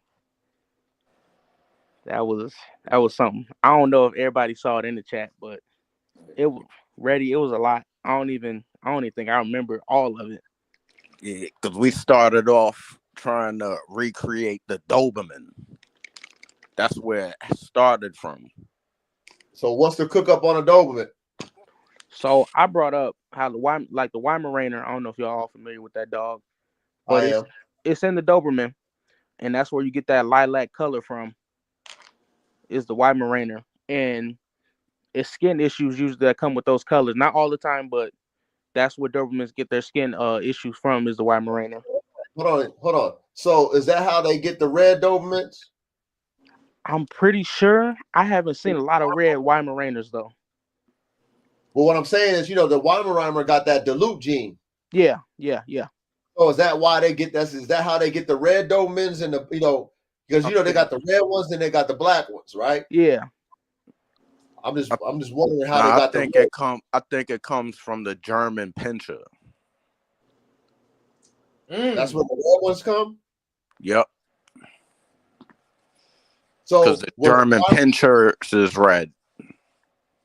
So was the Weimaraner? Was that a part of the original recipe of the Doberman? From what I saw, yeah. Yeah. Okay. Yeah, and that's where they get that skin issue from. So I think we thought about replacing the Weimaraner with the Greyhound. Yep. Those are healthy dogs. They don't really have a lot of issues. And they're just athletes. And it's originally in the Doberman already. The Greyhound? Yes. So the Doberman is Greyhound, Weimaraner, and what else? Great Dane. Great Dane. Rottweiler. German Pinscher. Doberman? Yeah. Damn. In the Doberman, not the Doberman Pinscher. We're trying to get away from the Pinscher. Okay, so now I'm confused. Doberman. Because it's two separate breeds. Pinscher, y'all talking about a whole nother cook up. Nah, there's two separate breeds. Oh, so there's a Doberman Pinscher and a regular Doberman? Yes. Oh shit, y'all schooling me. Yeah, y'all telling me something new. Shit. Yo. I didn't know that. And the normal Doberman has Great Dane. They use Great Dane. I can see that. What about the Doberman Pinscher? What do they have? What's the difference between the two? That's a good question. What's the difference between the two? One smaller. One smaller? Yep. Yeah, those Pinschers are small, way smaller. Which one's more aggressive? Ooh. That small dog energy. Yeah, the Pinscher more aggressive. You get some bad Dobermans, but yeah. Hey, but my brothers more because they got all that other stuff in it. Real quick, I just want to let y'all know, like, just be careful with the Greyhound. I mean, the Greyhound do carry a couple health issues. Oh yeah, and expound. Word. We got definitely not gonna use an overabundance of any breed. It was some. We don't just gotta go with the Greyhound. We could go with other sight hounds as well. Yeah, y'all can. I just wanted y'all to be careful because that John definitely does. Like when I was a nurse, we had a lot of Greyhounds in there, bro. Mm-hmm. Yeah. What are the issues though? What are the issues that you've witnessed, and what do you mean? So that we can know. A lot of cancer. Prone to cancer. Prone to a lot of cancer, bone cancer. No way. Damn. Yes. Yeah. That shit. Spine. I don't like it. I don't know that. Spine issues, neck issues, leg issues. And I'm joints. See, the thing is, like, what I want y'all to kind of be like mindful of when you're cooking up is the thing is when you're talking about health and we talking about well balanced dogs, every dog kind of has its own health kicker, little flaw situation, right? They got at least one flaw. Right. So the thing is when you put certain breeds together that may have kind of the same type of, health issue, then you kind of doubling up on the health issue. Building on the problem. Yeah. So like, you know what I'm saying? So it's like, like so like I said, like arthritis, you know what I'm saying? Like that goes with the greyhound, that goes with the mastiffs, that's in the bully breed period, right?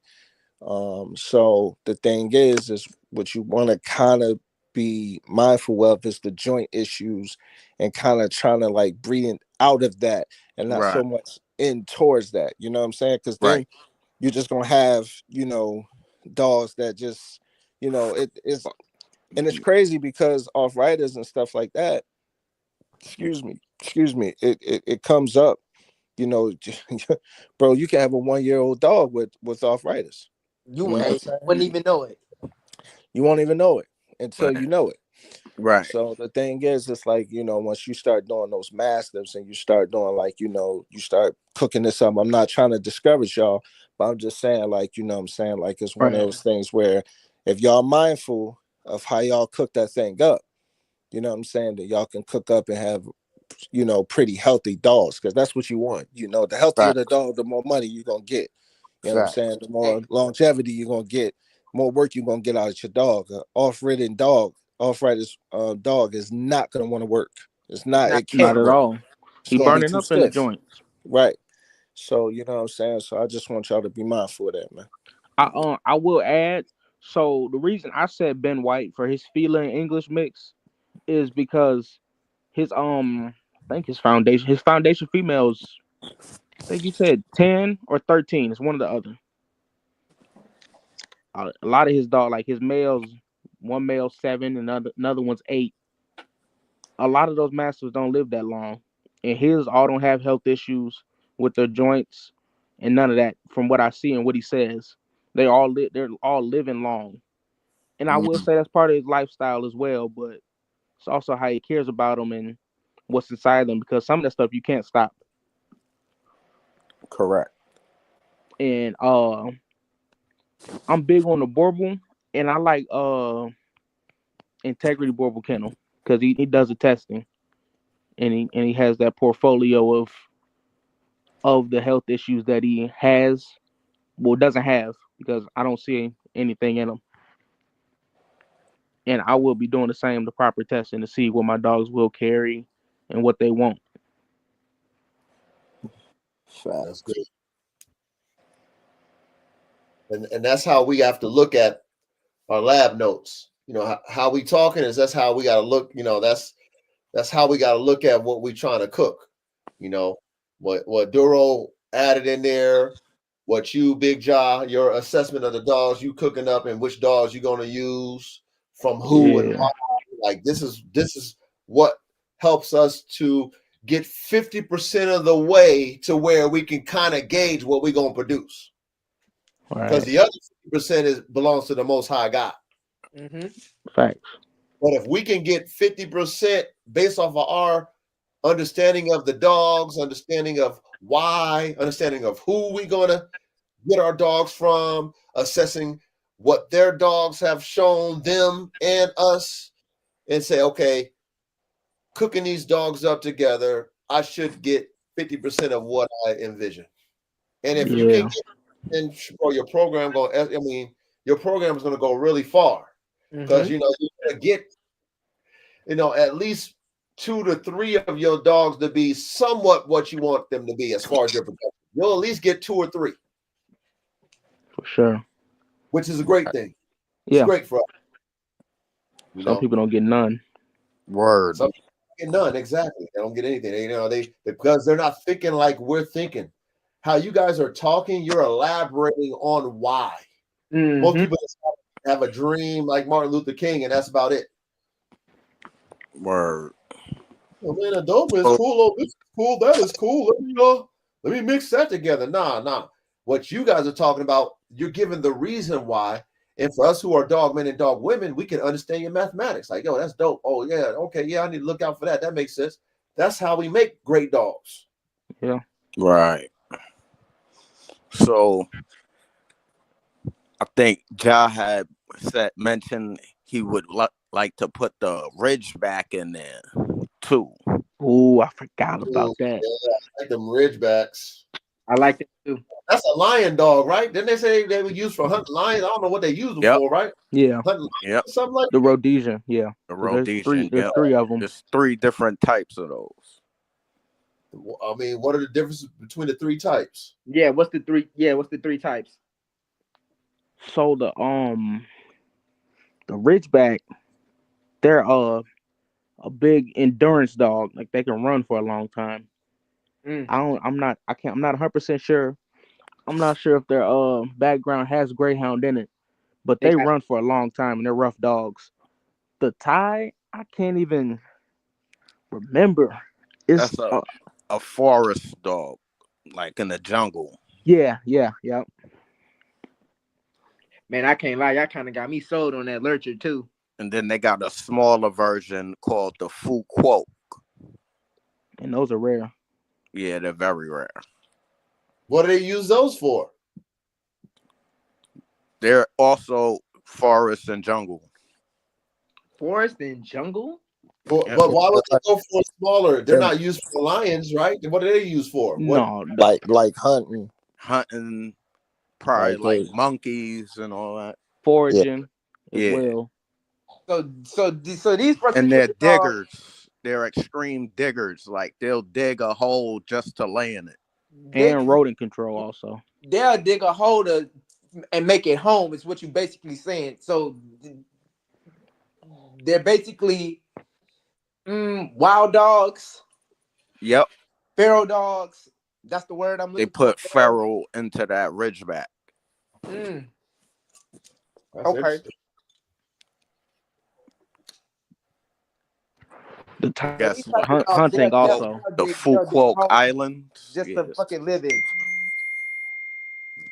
Yeah, that's interesting.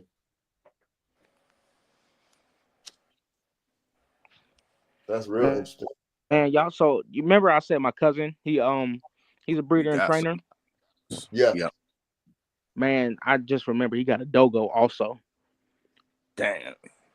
Like I don't even remember all. Say that again. He just got one, or he's had it for a minute. Yeah, he's had it for a minute. I just couldn't because he had it while my presser was alive, and it was humongous.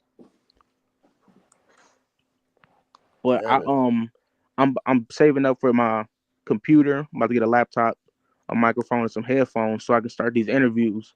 But I want to put out the best quality content so I can, have some good feedback, some good views, and build a rapport.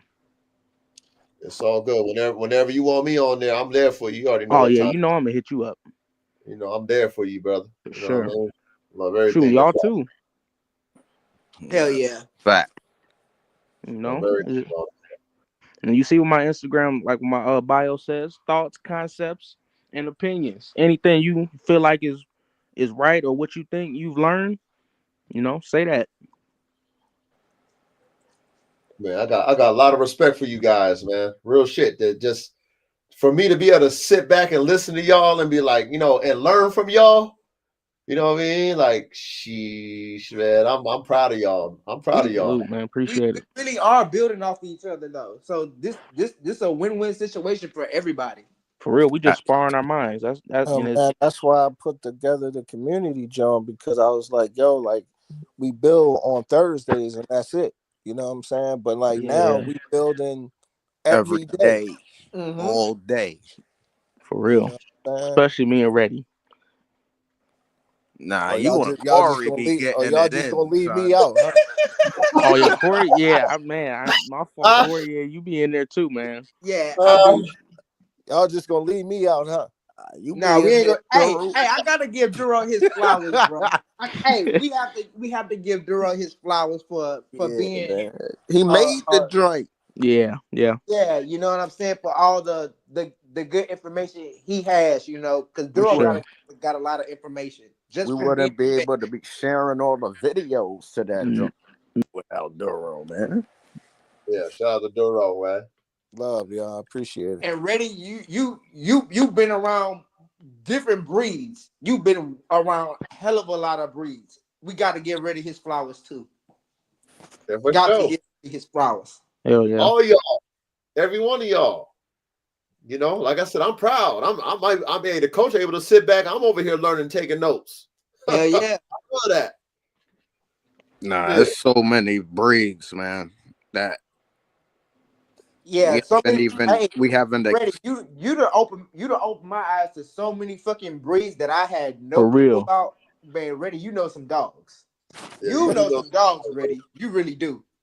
Nah, Ja put me up. He kind of opened my eyes a little bit too, cause I forgot about the other types of these dogs that they kind of hide and call them something else, a Yeah. totally Got other multiple breed. types.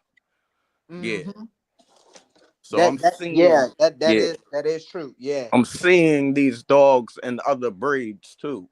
Yeah, you definitely can see it just looking at it. So yeah, Like we said, the Doberman and the Dogo, you can see that Great Dane on them. yep. The one thing that still confuses me is the Irish Wolfhound in the Dogo. Rhodesian Ridgeback, what do you? Vietnamese Ridgeback, and the Thai Ridgeback. Those are the three different Ridgebacks they have. Foucault. That's they call it the Vietnamese too. The Foucault. I'm reading the Yeah, chat. I see that. The Viet. We learning something, man. Is that that's a Ridgeback right there, the Vietnamese Ridgeback? Got to do my research. I don't know. Yeah, I gotta go see that Fuqua That too. might be the other name for it, but it's called Foucault from the Foucault Island. Man, that's a street. Man, that's a street name. I It's the mean, same. It's the same dog. Okay. Yeah, it's the same. Wow, Coach, what was you gonna say? man. I got thrown off for a minute, real quick, just checking out the Ridgeback shot. I'll come back to it in my mind. Yeah, I was talking about the Irish Wolfhound and the Dogo. Okay, yeah. You was talking about the Irish Wolfhound, and you was talking about like what did they put in them dogs to make them like that? No, I was talking about the Dogo having the Irish Wolfhound as some influence in it. Yep. I don't see it. Well, you know how it goes. You know what I mean? It's just pieces to the puzzle because Right. when you want a dog to look a certain type of way, right? You pick the puppies that has the look. So I'm sure they wasn't wanting all that fur on them dogs, right? No, yeah, definitely. So the dogs that came out without all that fur, those are the ones they kept. Right. If that I makes think sense. that's how they got that white coat from them joints. From the Wolfhound? Yeah. Are they gray and black looking?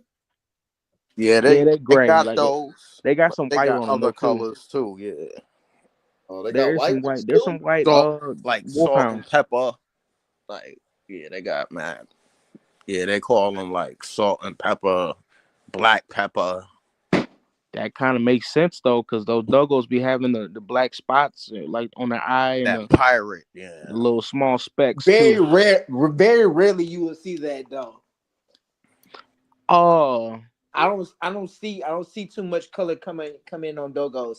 no, I because normally sometimes it's on the white. lips, like it'll be on the lips, and you won't really see it.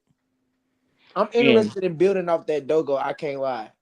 yeah, it's Like the definitely dude, To like do a that band dude dog. that I showed y'all that bred the presser with the Jack Terrier. He makes like different color dogos too. what? He got black and white. Like one, like half of the body be black, the other half white. He got like he call them pirates. Yeah, Oh yeah, that's ill. he got different types of joints over there. I think I shared some of them in the thing. Yeah, I don't remember. I might have mistaken it for them presses that he has as different colors. He got those too. Yeah, he got the black and whites. And the ones with the All socks. he got all white. He got all black. He got Yeah, brindles. He wilding over there. yeah, he Hey got a yo, yard on him. I just got off. I just got home from work not long ago. Man, these white people got some dogs, bro. That's why I What said he you was they at good? Candy House. Man, these white folks got dogs, bro. Oh my goodness. And they got the What the yard to go with hell? it. Oh my god. I done been to some big ass houses today. Can't lie. Yeah, I was They got Calvin that Candy House shit. from Django. Yeah, bro. They got some shit. You know I live in Louisiana, bro. Yeah, Oh man, I done seen and some that I dogs ain't gonna lie, that today. looked like a slave house, like a I done seen Like some a dogs plantation today. house, huh? yeah. That's it. Looked just like that. It's in the group. I- It looked If just like that. if I could have had my phone out and showed y'all the dogs I seen today, oh man, I seen some shit today. I seen poodles, I've seen Great Danes, I've seen pit bulls, I've seen Mm. just about everything. I I've been looking up. I ain't seen nothing too outrageous, but they got dogs down here. Man, they got some dogs down here. I, I don't know if y'all Man, I seen my seen the post. Dalmatian. Man, Oh, I seen the you still going? My Dalmatian, bad. a fucking golden retriever, and another dog. Man, bro, I was delivering this one package, bro. I couldn't even bring it to the door. Well, I ended up bringing it to the door because I went straight through the front yard. But man, one of these motherfuckers almost had a fight with one of the dogs outside. They ain't got no leash, no nothing. They just roaming around the house. Man, bro. Make sure you carry you some mace, Corey. Yeah, Man, I had me a piece of steel, be like if man's you know best what I friend. mean. But I wasn't really too worried about that though. Y'all might have to fucking around and take me some mace though. Oh, for real, for real. Yeah, I might have to fuck around and get some mace just That's all before you I end need. up. If the dog run up on you, you spray that damn dog in the eyes with that mace, man. Yeah, yeah, You they know ain't what gonna like that too much. I mean? Yeah. Coach, you seen that movie? Which movie? The one that y'all dropped in the chat? No, man's best friend. Yeah, I saw that joint What with the what's that Tibetan Mastiff. dog movie? Yeah, it's kind of like Cujo, but it's different. With the Mm-hmm. Tibetan Mastiff. Yeah, you remind me of that scientist, Word. What a Tibetan Mastiff. but Yeah, it was like genetically modified. It was like it had the claws and the climbing ability of a jaguar, the speed of a cheetah, yeah. the He put all the animals in that joint. the brain of a German shepherd. What? He put When did that movie come out? the Uh, camouflage of the the chameleon in 90s. there. I'm When like an that old movie head though. The 90s, Yeah, like Oh I think the late man. 90s 90s. I'm or the hey, 80s, late 80s. ask ready. Yo, ready, man. Find that and slide it in the chat. Ready, be No, I finding all the got you. I got you, man. Yeah, you you gotta know watch I'm that. ready That was to like go, man. that was my first introduction to like them big dogs. That movie kind of And embraced my Lance liking towards them. Henriksen is the scientist. That's Yeah, what I've been seeing that joint. That's Mal. yeah. Throwback. That was a Classic. good movie. You Hey, seen The Breed? what the Tibetan Mastiff? Nah, it's called The Breed. The It's a I movie think movie. The I Breed. might. It had No. like German shepherds on the island. They Oh were yeah, like I seen that. feral. And they had the Malinois. They was yeah, that joint was He was crazy. over there attacking the people and he was attacking those people and the shit Yeah, in Yeah, the that was house. crazy. in the house. Yep, I seen that. I did see that. Yeah. Yeah, that was crazy. That's when I first started seeing the mouths. Like, oh, Yeah, those joints is crazy. that was like Yeah, 2016. crazy. That came out in like '06. Oh, it was, wasn't it? Yeah, yeah, what? Dang, yeah, that was a I good got movie. that joint on DVD. You know, it's one dog I really like. I saw it before, but it was a Rottweiler mix when I was younger. It's the Makitas, man. I've Shoot, we always liked them. talked about that today. Yo, we Duro, just is you said Duro? that today. Duro. What do you say about Rottweiler them? mixed with Akita.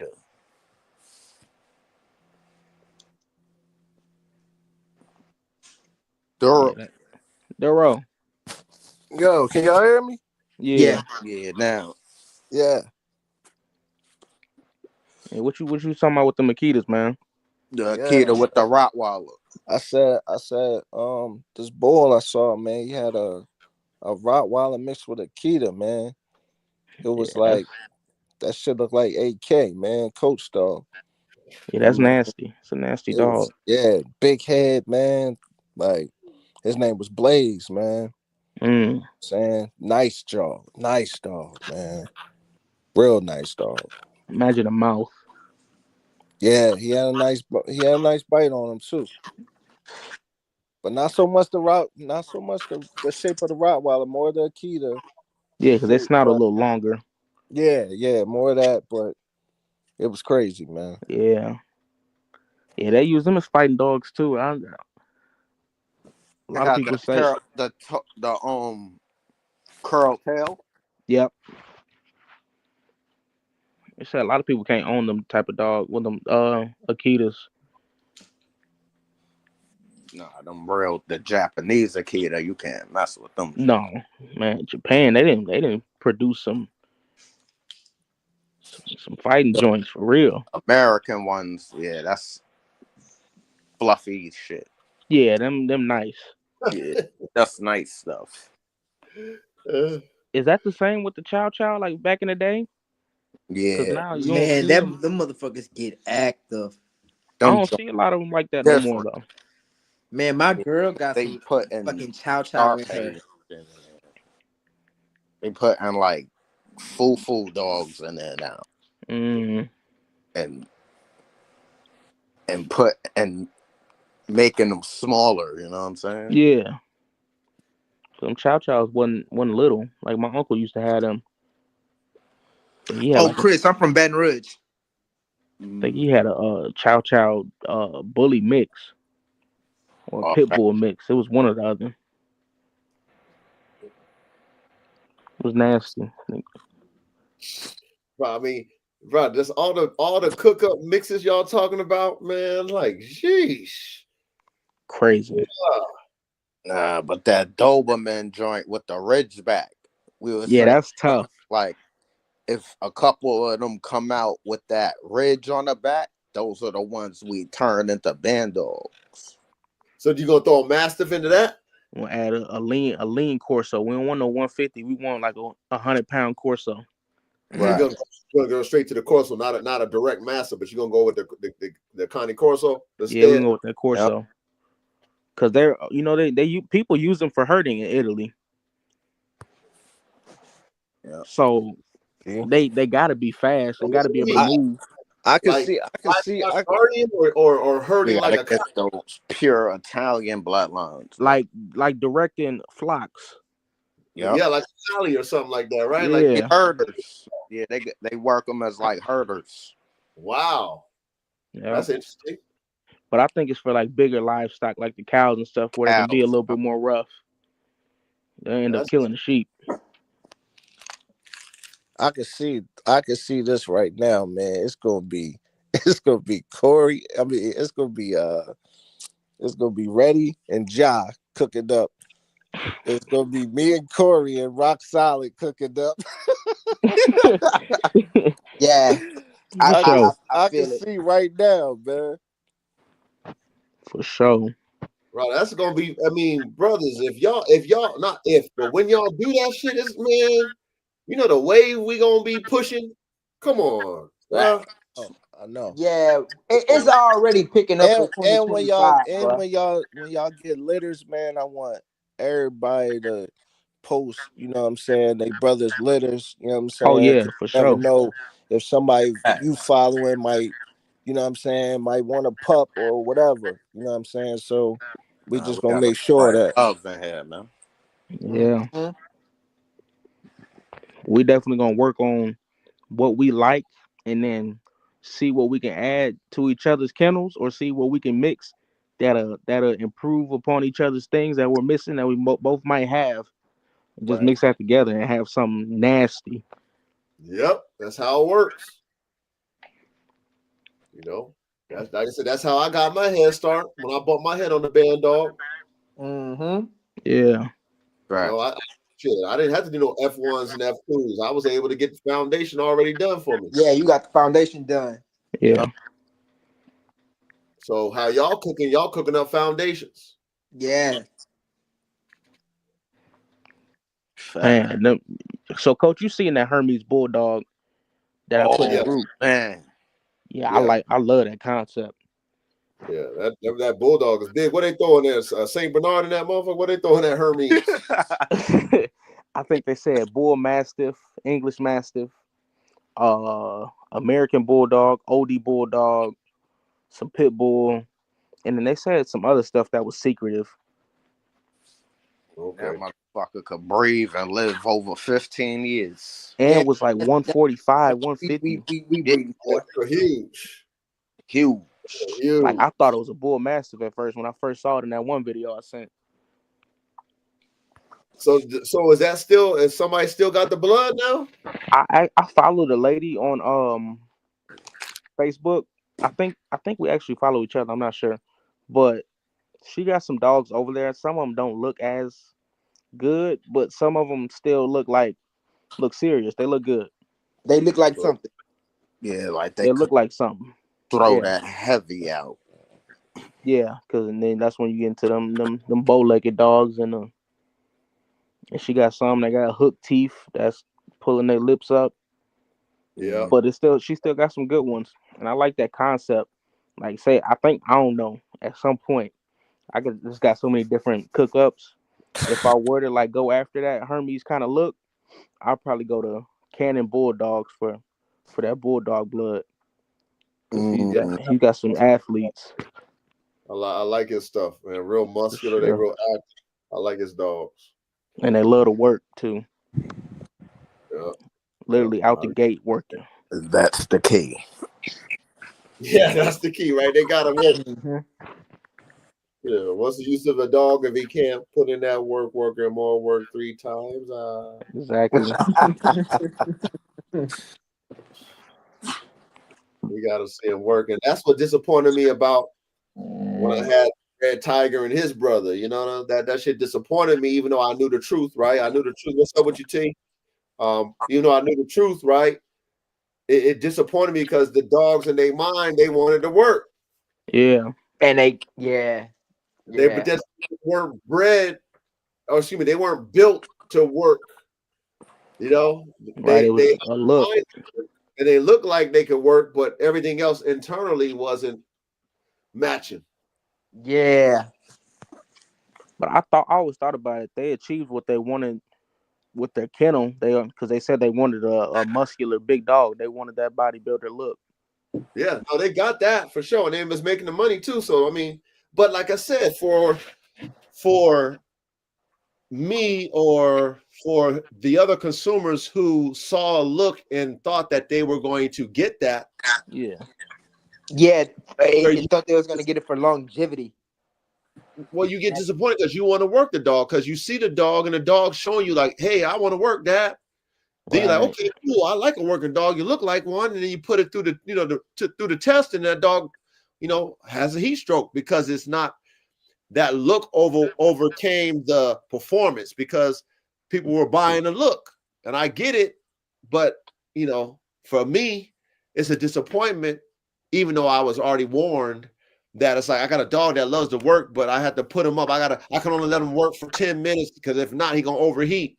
Shit like that. You be like, damn, you feel the dog, like, damn it. But hey, that's God bless you with that Red Tiger Jr. and you gonna still pull it off. You gonna still even though you lost Red Tiger and his brother, man, you got that Red Tiger Jr. and you already know it's gonna work. You already know it's gonna work for you. So that's the future. That's the future right there. Yeah, you're right. And I'm gonna give me a female off of this Red Tiger right here. I'm gonna throw those into those males that I got off of AR-15 and Tigress. My boy Pink Panther and his brother Killer West. So we're gonna throw that Red Tiger and Tigress female into them boys. So with that. Coach, what the hell you gonna do with Red Tiger Jr.? I'm gonna throw him into Cowgirl and the two bitches I got over here on deck. That's off of AR-15. Basically, I'm throwing him into AR-15's daughters. When the fuck you doing that? That's crazy. And, I want to showcase y'all these. This spring and this summer. That's when I'm gonna have that come out party with all the productions, man. I'm gonna let y'all get to see everybody and be like ooh and ah and all that shit. Man, 2026 coming up. The freshmen. I'm gonna let y'all get to see the freshmen, so y'all get to see Red Tiger. Yeah, we got to see them keepers that you really got your eyes on. Oh yeah. Y'all get to see Pink Panther. Y'all get to see the giraffes. You know what I'm saying? I call them that's boys. gonna be sick. I want to see them drafts. I love the master types. Yeah, you get to see them damn giraffes and shit. Man, I want to see what you gonna do with Draco, man. AK-74. I mean, it's so many things, y'all, that I can do. It's so many things. But again, I have to hold myself back. Like I was telling y'all, I got to hold myself back because I'm just too ahead. So it's like putting these concept cars, like how they do. They tease you with the concept cars and shit. They know that the world ain't ready for that. They just tease you with it. So it's like I got these concept dogs. I show y'all little glimpses and stuff like that. But it's like. Like even with Black Hawk, Black Hawk is 2 years old. He's still a youngster. You know what I'm saying? That's my man right there. He's not coming out here ready to make a splash. That boy's 14 years old. But I'm showing y'all to give y'all a preview of like, yo, man, I got some shit. So same thing with the youngsters coming behind Black Hawk. You know what I'm saying? Like even when I showed y'all 70, AK-74 the chopper, they're young. Yeah. Yep. I mean, they're not even on that level where it's like, okay, they can really flex on y'all and really show y'all what time it is. You know what I'm saying? So, yeah, y'all gonna see all that good shit come this spring and this summer. Yeah, I got something to show y'all, to show the world, let y'all know that the coach coach got the next wave on deck. Facts. Looking nice. And then I got them crazy. I also got them crazy daughters off of Jaws and Black Hawk. No, Jaws and Little Mama. Mm. I got them some crazy bitches too, man. Them bitches but them bitches is muscled out like, man. I got something to show you the world. Y'all know how I operate. Yeah. I got too much. You ain't even doing the flexing that you can be doing. Yeah. Right. Chilling right now. Yeah, I'm just in the cuts, just waiting around, Yeah, that's what's up. But coach, man, the minute you do that shit, you gonna start blowing back up. Oh yeah, you already know. Once I start, you gonna drive way past these other big time dog men that just pushing content. Them motherfuckers ain't got what you got, coach. And they really don't. Yeah, the world ain't ready for what you finna get ready to put out. Hey, especially them herders, they really ain't ready for those. Man, that's what I'm waiting on. You see, I brought it up to yeah, that's the next degree right there. I mean, they not ready for those, y'all. Like for real, they not ready. If you're a real performance dog connoisseur, that's for you. You know what I mean? Like if you're a connoisseur of a dog that can really like overpower you. I ain't even gonna front, man. I'm scared of that dog. Real shit, real talk, man. If you owned an AK, if you had an AK in your yard right now, then you would understand what I'm telling you when it comes to me taking AK to a Kangal or me taking AK to fucking a Malinois. Like when you understand AK and his intensity, like strength and power, you'd be like, oh shit, him taking that to a fucking Kangal, a wolf killer, a damn bear trapper, whatever the fuck they was using them Kangals for. I'm taking AK's genetics and mixing that with a Kangal, and then I got this freaking Malinois that's like a super Malinois. She done turned into one of these damn killers I got on my yard. And I'm taking that to AK. They're not ready for that, man. They're not ready for that. And that's why I was saying when you asked me, Duro, you asked me like, Coach, what you gonna be? What's up with Formula One this year? And I was like, man, Duro, I was thinking about it. I don't even think they're ready for that right now, man. Like, I might have to push it back another year because I don't even think they're ready for what I'm about to cook up right now. It's on that level. Yeah, it is. I'm scared of them dogs, man. Yeah, werewolf. They ain't even on the earth yet, man. And I'm like, man, I ain't even fucking with that, man. You gentlemen, y'all can handle them because if you follow the instructions right, like you read the manual, the coach give you the manual, he gonna tell you, you get this dog, understand what this dog can be. Mm-hmm. Now, if you do what I tell you to do with this dog as a puppy, you socialize this dog. You love on the dog, okay? So that the dog in his mind can grow a bond. It can understand that affection and me just being a regular dog is okay. As long as you do that with a dog that is bred to be, the ultimate killer, the dog can have because the dog want to love. You know how the dogs are. They want their man's best friend. They want to please us. So if I get a little puppy from an early age and socialize it, take it out, let it be touched, let it go to Walmart, whatever you take it to, the Home Depot, whatever. Let people pet it. You know what I mean? Let it understand that it's okay to accept affection.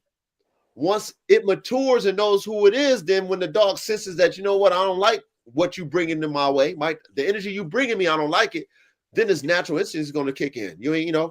It'll have that right from wrong type of shit. So you as a dog man won't be intimidated by its ability. It's kind of like how I did AK, right? Because my wife, my nephew, whoever come over my house, I always let them see AK, deal with AK. I've never agitated AK. I never did those things to bring him in a space where he want to, flex. Mm-hmm. Right. Man, them lichens from Underworld. Yeah, and because of that, I can deal with him in a way where he likes to bite shit, right? He likes to bite. He always did. So when he nips at me, and I know he's not doing it maliciously, but when I look at him and I say, no, I've been doing that shit since he was little. He know what you mean. Yeah, he comprehends it because I never let him do it. That's the word. When he was a little puppy, I never allowed him to do that shit. So if somebody comes around and let's say you put your hand over there and he gives you like a little nip, right? Because he like to bite, you might be afraid, but he knows he ain't gonna, he knows like, bro, you ain't a threat. I'm not gonna really bite you. But for you, you might see that like, oh, he's trying to bite me. No, he ain't trying to bite you because if he's trying to bite you, he would bite the shit out your ass. Yeah, bite the fuck out. Right. Right. Yeah. Your hand will be caught in his mouth and he will fucking pull you through the damn kennel bars.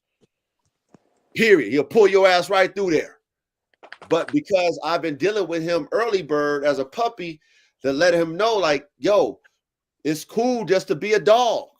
Yeah, you're intense. Yeah, you want to bite. Yeah, you got to drive. But, yo, it's cool to calm down, nigga. And just be a loving dog. That's it. Yeah. And like, it works. So to answer the question, Duro, you don't be afraid. If you ever get a dog like that, don't be afraid of it based off of the ability. It's like you buying like I said, like you buying a 200 a mile an hour fucking Bugatti and shit. Like, oh shit, nigga, you got a Bugatti, but at the same time, you ain't got to drive at 200 miles an hour when you get it. You might have to break it in and learn that Bugatti before you take it to 200. Same thing with our dogs, if that makes sense. I will say, Coach, you kind of gave me a post topic. I'll say when I said, I don't know if you saw it, when I said, have we seen the full potential of the domesticated dog's bite force? You just made me think about that with that XL herder that Kango and that AK. You just made me think about that because that next level. Yeah, that's like the Kango in itself is just major, but then you add that bull breed, it's gonna do nothing but improve, especially with AK. With AK, that's the key ingredient is AK. AK is the bone crusher, man. AK got a freaking alligator, freaking Tyrannosaurus Rex head and alligator mouth. That nigga's mouth is all teeth. And then not only that, he got a bite fetish. Okay, where he want to bite things, but not only does he want to bite it, he destroys. Right. So me knowing this, and we talking in our lab notes. That's what we talking. We talking this dog, man. We talking in the lab notes. I know when I cook that Kangal with what they said, the Kangal got the hardest bite force of any damn man-made dog. That's what they say. Like 750. So if I know this, and I know the tenacity and what they use them Kangals for, and then I know who AK is, the freak of nature. I mean, of course, that's going to be I need you to sign this waiver to release liability from the coach. Because if you can't handle this dog and you ain't doing what I say, and this dog runs amok, kill this, kill that. Hey, man, you sign that disclosure, and I'm that waiver. I'm not at fault. I warned you. Yep. However, that's what these type of dogs will be. And even still, I look at my Malinois, and I remember how I got her from my nephew and how docile she was because he had her as a pet. Now she's amongst lions and tigers and bears. Oh my! And now she got she really, she really wanted to kill us and hit us. Like I get her. I buy her these bones. Now the Malinois bite force, and they're not as much. That's why the police like to use them as civil type dogs, because they're not gonna be crushing people's bones and shit. The Malinois, right? However, this bitch right here though, I get her these hard bones, these hard acrylic, these unbreakable bones, and she'll push it through she'll put the bone thing in her mouth, and then she'll put her mouth between the actual kennel bars, and she'll push her mouth against the her back molars against that bone and keep working. And she broke every damn bone thing I ever bought her. The unbreakable bones, that bitch just breaks them in half. That brain working. Now there it is. It's the willpower, it's the energy that she embodied. She sees the dogs, she understands the energy, and she mimics it. She paced back and forth nonstop. She became one of them. And y'all have heard me talk about before, like how the pack shape, like dogs shape each other. You'll have a dog that might be the weakest dog on your yard, right? Then you put it on a dog full of hitters and killers, and that dog becomes one. They have no choice. This is what I've learned. I've learned this shit. Like I had an American Bulldog I told y'all about too that I didn't like. I bought from somebody. She was all skittish with me and my wife. She was skittish since she was a puppy. But when you get her around all them other dogs, this bitch is a killer. She wasn't acting the same way around the dogs, but she was acting that way around me and my wife, or a human. I'm like, damn, bitch, you acting all scary. I don't even like you. She's a pretty bitch. But around the other dogs, she thought she was the Dundada. But at the same time, I learned it's the energy of the pack. You got to get down and lay down with the pack. Right. There ain't no second chance. Yeah, that's how they think. So they watch each other. They see why each other is doing what they're doing. They see who's posturing, who's serious. Then they see who I am. I'm the pack leader. I'm daddy. They all get extra crazy when daddy come around. So then they embody that shit. And so now you start to see, and like I said, with the Malinois, I'm seeing like, yo, this bitch got a damn bite force like the damn Kangal. This bitch is cracking shit, breaking shit. But it's the energy what she's doing. Like she's, it's like the energy that she's putting toward that. It's like, wow. So it's like, okay, you got that spirit, you got that genetic in that individual dog. Okay, we got the spirit and the genetics, and let's say AK-47 Chopper. You got the talent of me, the coach, the dog guy. I'm putting them together, and then of course I'm gonna get something next level. Of course, absolutely right. And that's how we put together dogs. Okay, you put together dogs based off of, first and foremost, really the genetics. That's first and foremost. Yeah. And then if you're blessed enough to have the dogs in front of you to show you what those genetics are, then it's okay. Hopefully I'll get 50% of my mathematical equation correct. As long as I can get that, then shit, man. Let me get 2 or 3, Lord. I'm grateful. Word. And then that reminds me of the Borophagus. What is it called? it's extinct. It's like a real ancient, like no, not even ancient. It was prehistoric dog, like first mammal type stuff. But they were like 350 pound dogs that would devastate prey, like crushing bone and whatnot. But that's Wow. kind of just what that reminds me of. So that's even before the fucking wolf. Where I Yeah, mean, it was before yeah, the that's wolf. even Yeah, before the fucking wolf. they weren't. Yeah. They were like as tall as a staffy, I think, something like that. But they were like 300 pounds and had a kind of a short muzzle like a bulldog, and they had the grip and the overpowered bite. Wow. And I think Man, I I wonder if think they got a video on like a movie or some shit about prehistoric dogs, like before wolves. I watched one on YouTube about the That's Borophagus. I'm put in the thing. So that's the scientific name for it. Yeah, I could be saying it wrong, but that it's Borophagus. I'm pretty sure.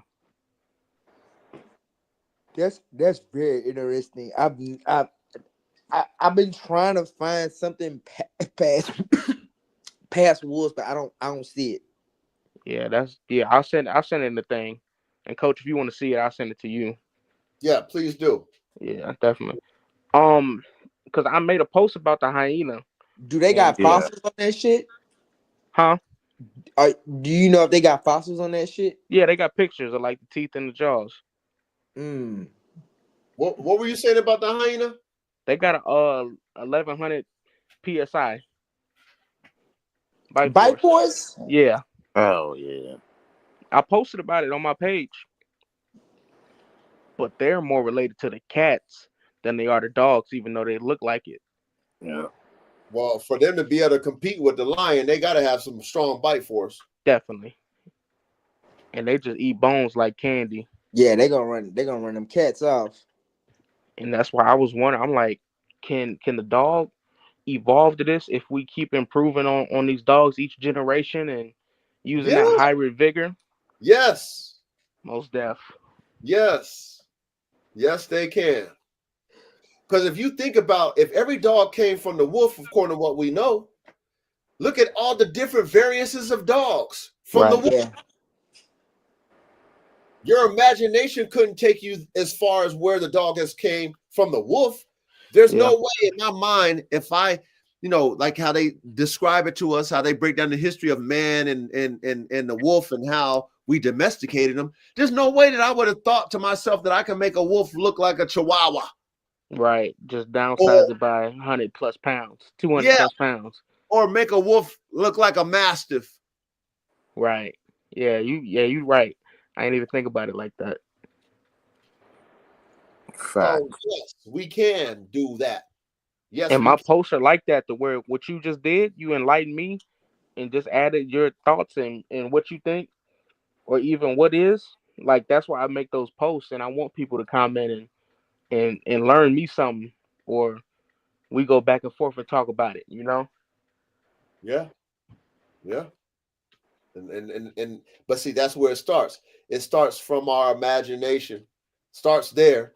But then because we serious and we scientists about this shit, and ain't nothing new under the sun, we can go back in time and, like you said, feed off of what the peoples was doing before us, Right. feed off of what people are doing right now with us, and then take that information, make an educated guess, because it's still a guesstimate, because we're trying to create. And then Yeah. experiment in the lab, you know what I'm saying? And then keep all the doggies and keep experimenting until you do what all the other ones who came before us did and create the dog that you had envisioned in your mind. Absolutely. So, yes, we should be progressing as dog men and dog women, making better dogs.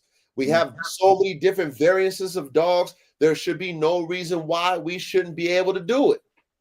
Right. That's Oh, bad. I Man, I mean, seen something today.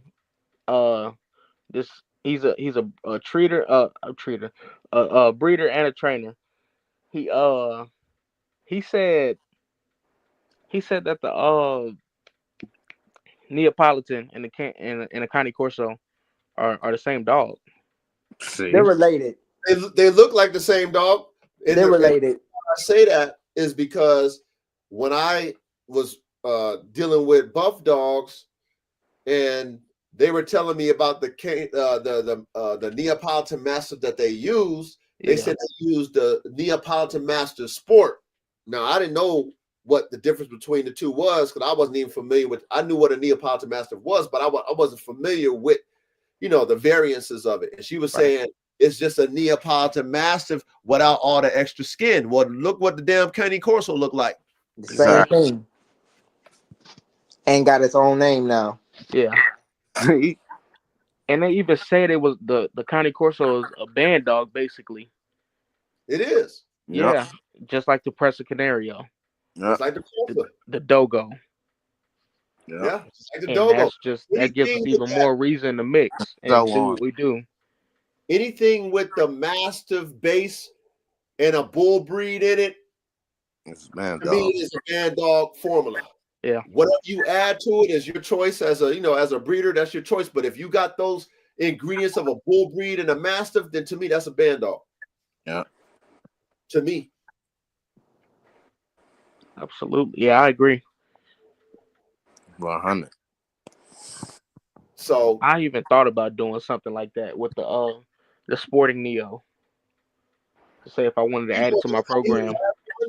Have you found a breeder that has the Sporting Neo? I haven't. I've definitely looked. Savant Canine. I think they're making them now. Actually, yes, I have. Oh, so they're making them, but I'm talking about someone who actually has an established.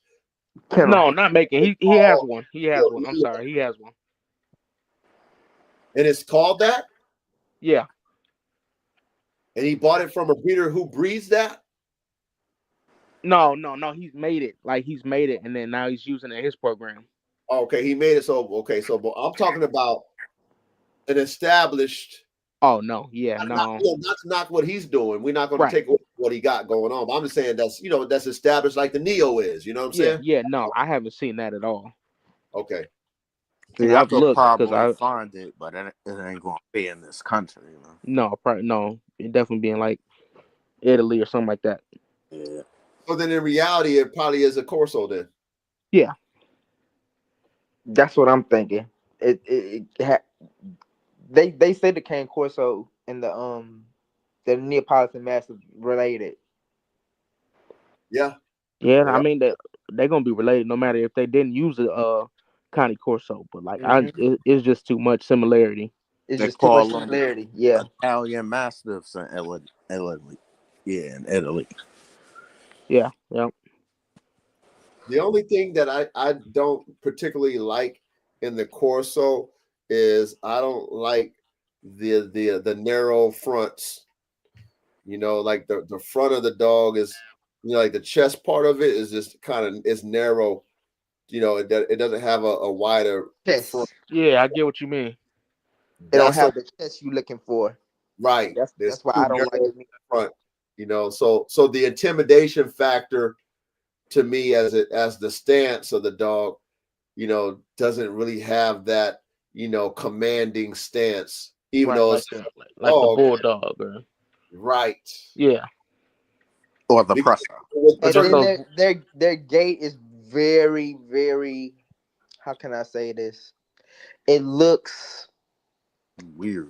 It doesn't. I'm not gonna say it looks weird, but it doesn't look nothing like how the Presa gaits. You know how they walk. It doesn't look nothing like how a Presa walks. It doesn't look nothing like how a pit bull walks. It looks very prissy. Kind of off. Yeah.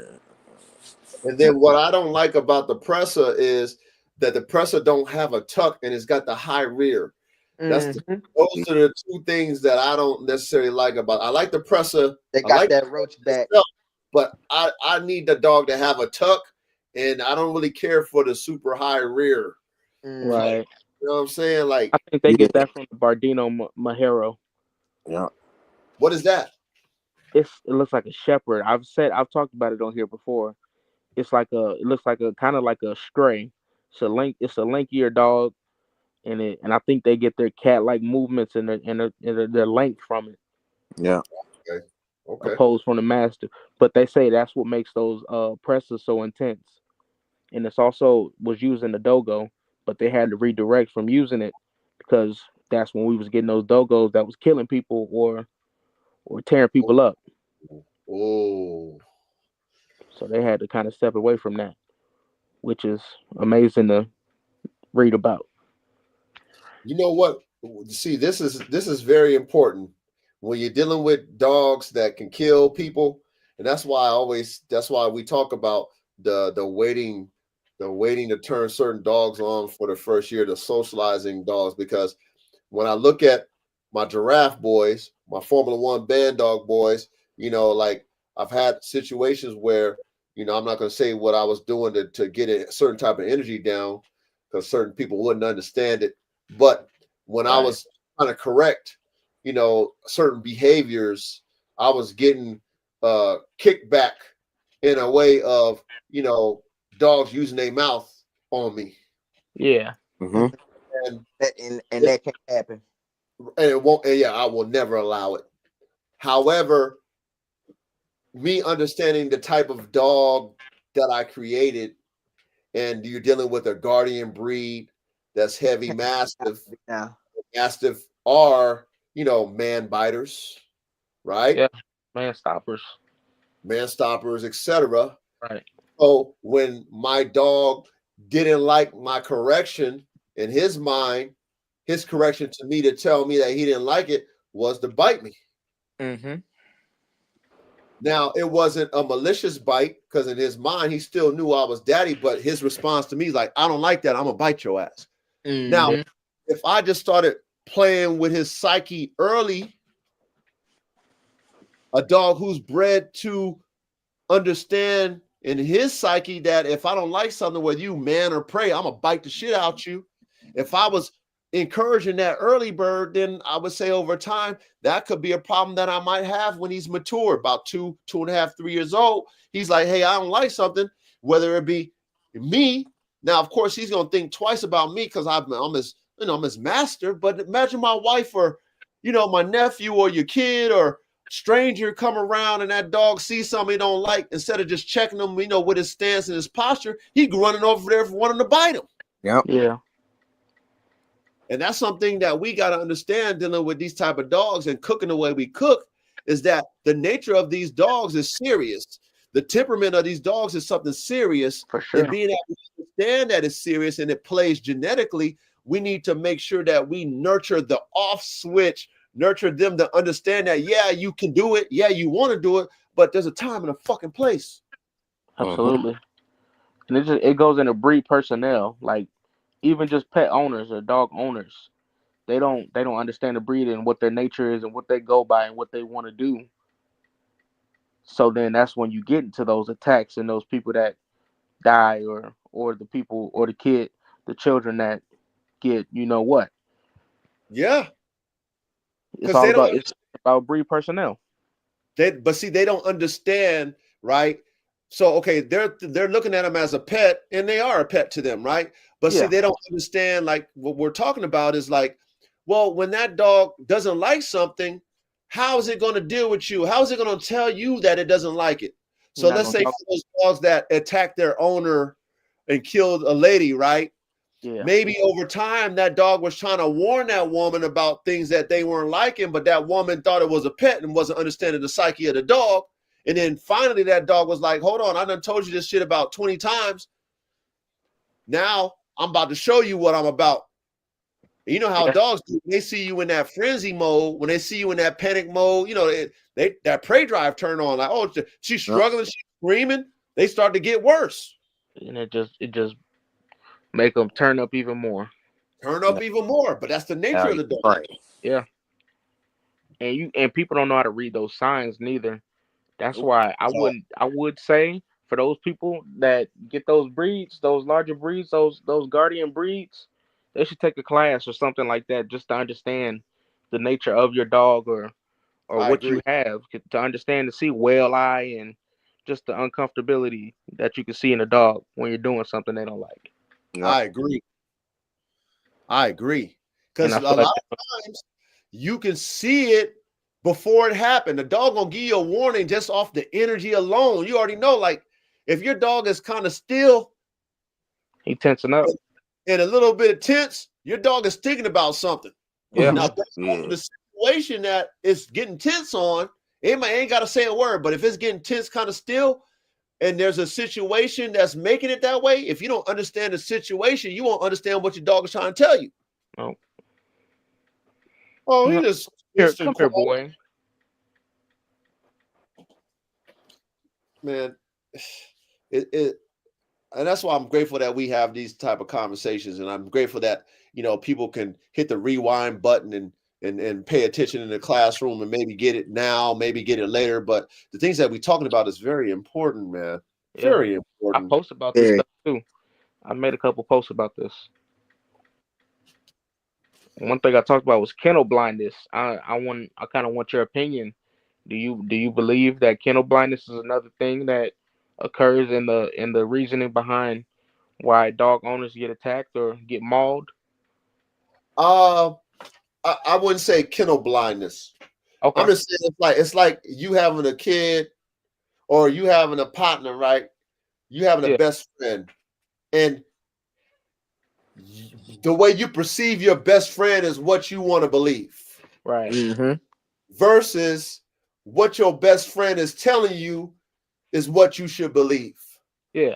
So with kennel blindness, I would say someone who's a breeder who has ambition to create, but they didn't put forth the effort from the foundation, like how we talking in the lab, to create that. So because they didn't put in that foundational work, they're believing something that is a lie. That's kennel blindness. Okay. Yeah. Now, like you get a dog that's a killer, and then he a killer, she a killer. They both killers. I'm finna breed them. That's what I was kind of talking about. Not okay. I thought you talking about this certain temperament or whatever. No, right? no. I see where you going with this, Ja. Yeah. Basically, don't spare that rod. Right. The dog's a child. Don't you got to discipline the dog. You have to. A lot of people don't know how to do that. Watch this, Ja. A lot of people don't even understand really what a killer dog is, because maybe that dog never showed you it was a killer when it came to you.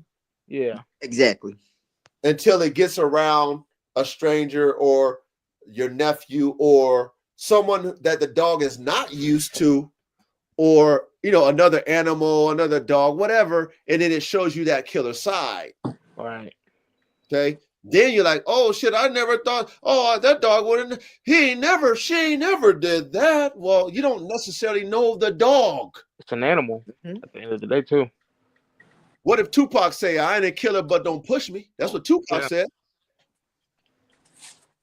That's exactly what Tupac said. What do you say? Preach, pastor. So when it comes to your dogs, right? That's why that bonding that we talked about in the classroom a long time ago, that bonding with your dog is so important, so that you can understand its mannerisms. You can get to know what your dog is saying in his body language or her body language. Okay. How to correct certain type of energy. Like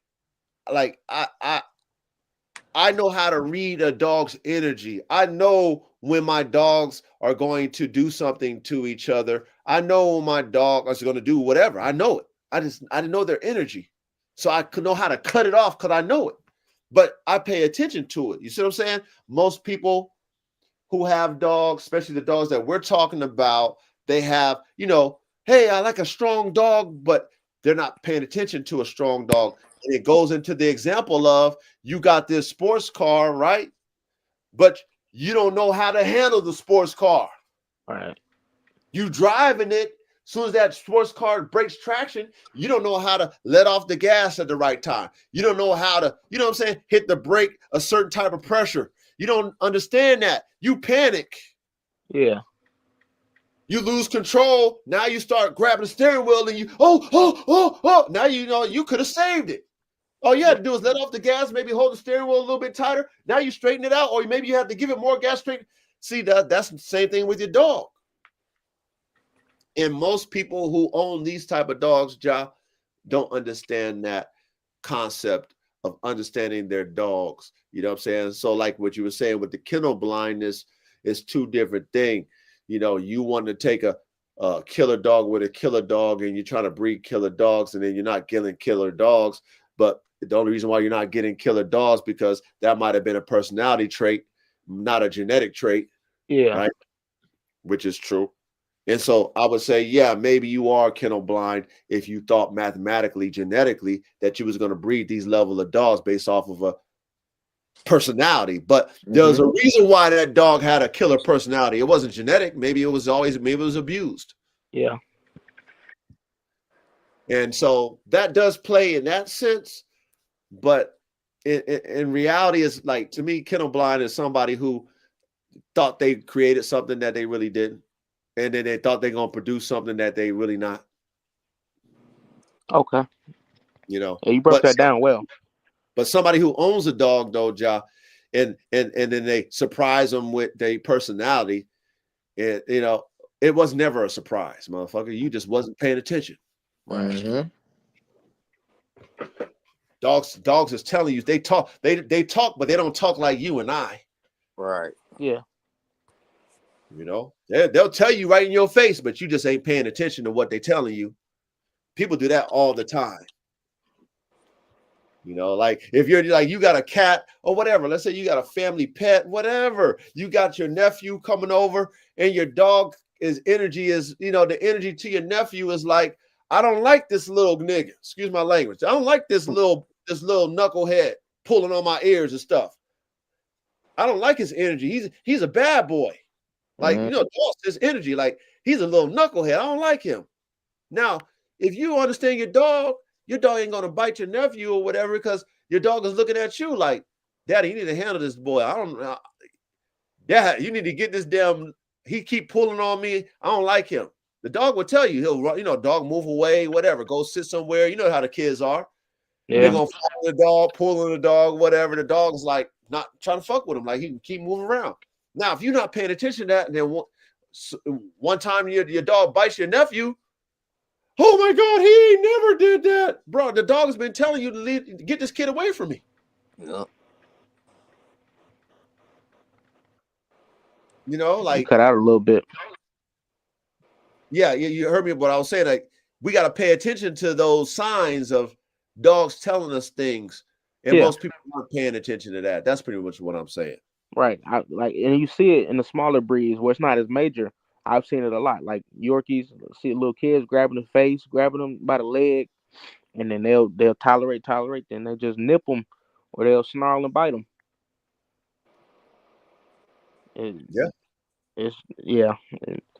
I've seen it a lot. I haven't seen it in the big dogs, but listen, we can't have a nip with the type of dogs we trying to create. You see what I'm saying? No, that nip can cause some damage. You know what I'm saying? Yeah. Exactly. 40 stitches and whatnot. Yeah. Everybody got time for that. No. That's money. That's time. The lawsuit time. Yeah. And it's a liability. We have to make sure that we on top of that when it comes to these dogs that we are creating. And that's why I say, and I hope that you guys are adding this to y'all's playbook when y'all get these dogs. I know y'all want to see them turn up and turn out and do all that shit, man. Don't do that. Don't do that, man. Nurture that on-off switch, early bird. Let that dog be the sweetest dog. Let everybody come and pet the dog. All the shit. It's not going to make the dog a pussy. It's not going to make the dog not want to protect you. It's going to make you, it's going to make the dog have awarenesses. You know, the dog will have awareness. Yeah. It knows the kid, right? The dog knows the kid because you done brought it around a whole bunch of kids. So then when that nephew goes and fucks with your dog, you know your dog's psyche. You know your dog, like, he knows that the kid is, the dog will tolerate it. Because you know what? Actually, the dog likes the attention, even though it might not be attention that, you know, he necessarily wants. But the fact that your nephew's giving it attention, he's used to it or she's used to it. Like, okay, well, I'm getting attention. Bring that dog around. You bring that dog around your family. Now the dog's acquainted. See, you want your dog acquainted to your family. So strangers, nah. But even with strangers, right? But hold on, I gotta add to this. Let's say you bring one of your friends over, Whoever, let's say your mom come over, your dog ain't never met your mother before. The dog needs to understand that if it's a threat, check it. Just check it. Don't fight it.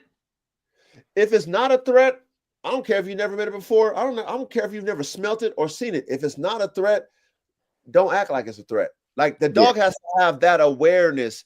And when you understand a dog's psyche and you understand how dogs work and how they operate, it's energy based. Yeah. The dog understands that you're scared of it. Not, okay, it's scared of me, but I'm kind of not aware of the person. So now I'm going to act defensive toward it. No, like the dog, like, you're scared of me, but I'm really cool. Like, yeah, I know you're tense, but it's not a threat to me. That's something that you have to teach that dog. You have to teach that dog that. There's levels to the strangers. Yeah. The dog needs to have awareness to know when my mom come over or my friends come over, I can tell you, ready, come on through. You look, oh, coach, I ain't coming around, AK. Ready. AK is not fucking with you because AK know that if I'm bringing you in here, you good. Yeah. Because I've brought him around people who are new. And if I'm good with you, the dog's like, is he cool, daddy? Yeah, he cool. Oh, there's kids. I've had kids pull on them and, new kids. So if it's my nephew come through, whoever, or let's say I got animals, right? I live out here in the woods and I got other animals and stuff, and I socialize them with my cat or whatever. If the neighbor's cat come by, my neighbor ain't like, hey, coach, what happened to my cat? Well, your cat came in my yard and my dog killed it. Trespassing. I mean, it's a pass, but these are things that it's prevention. We got to prevent things. It's like having a gun on safety and off safety, or having a gun loaded, right? And it just so happens to be sitting on the bed, and then your son pick it up. Yes. And then he shoots it, and then shoots whatever, right? Shoots himself, shoots his friend. Versus, I know that gun is here. First of all, I shouldn't have it there, but I guarantee it won't have no bullets on it. Matter of fact, it's gonna be on safety. Even if he grabbed it or she grabbed it, ain't nothing gonna happen. Right. That's how we got to see our dogs. You know what I mean? Like, and that's very important. Very important. I heard I was listening to Exotic Bourbon Kennels. I don't know if y'all know him. Yeah, I've heard of him before.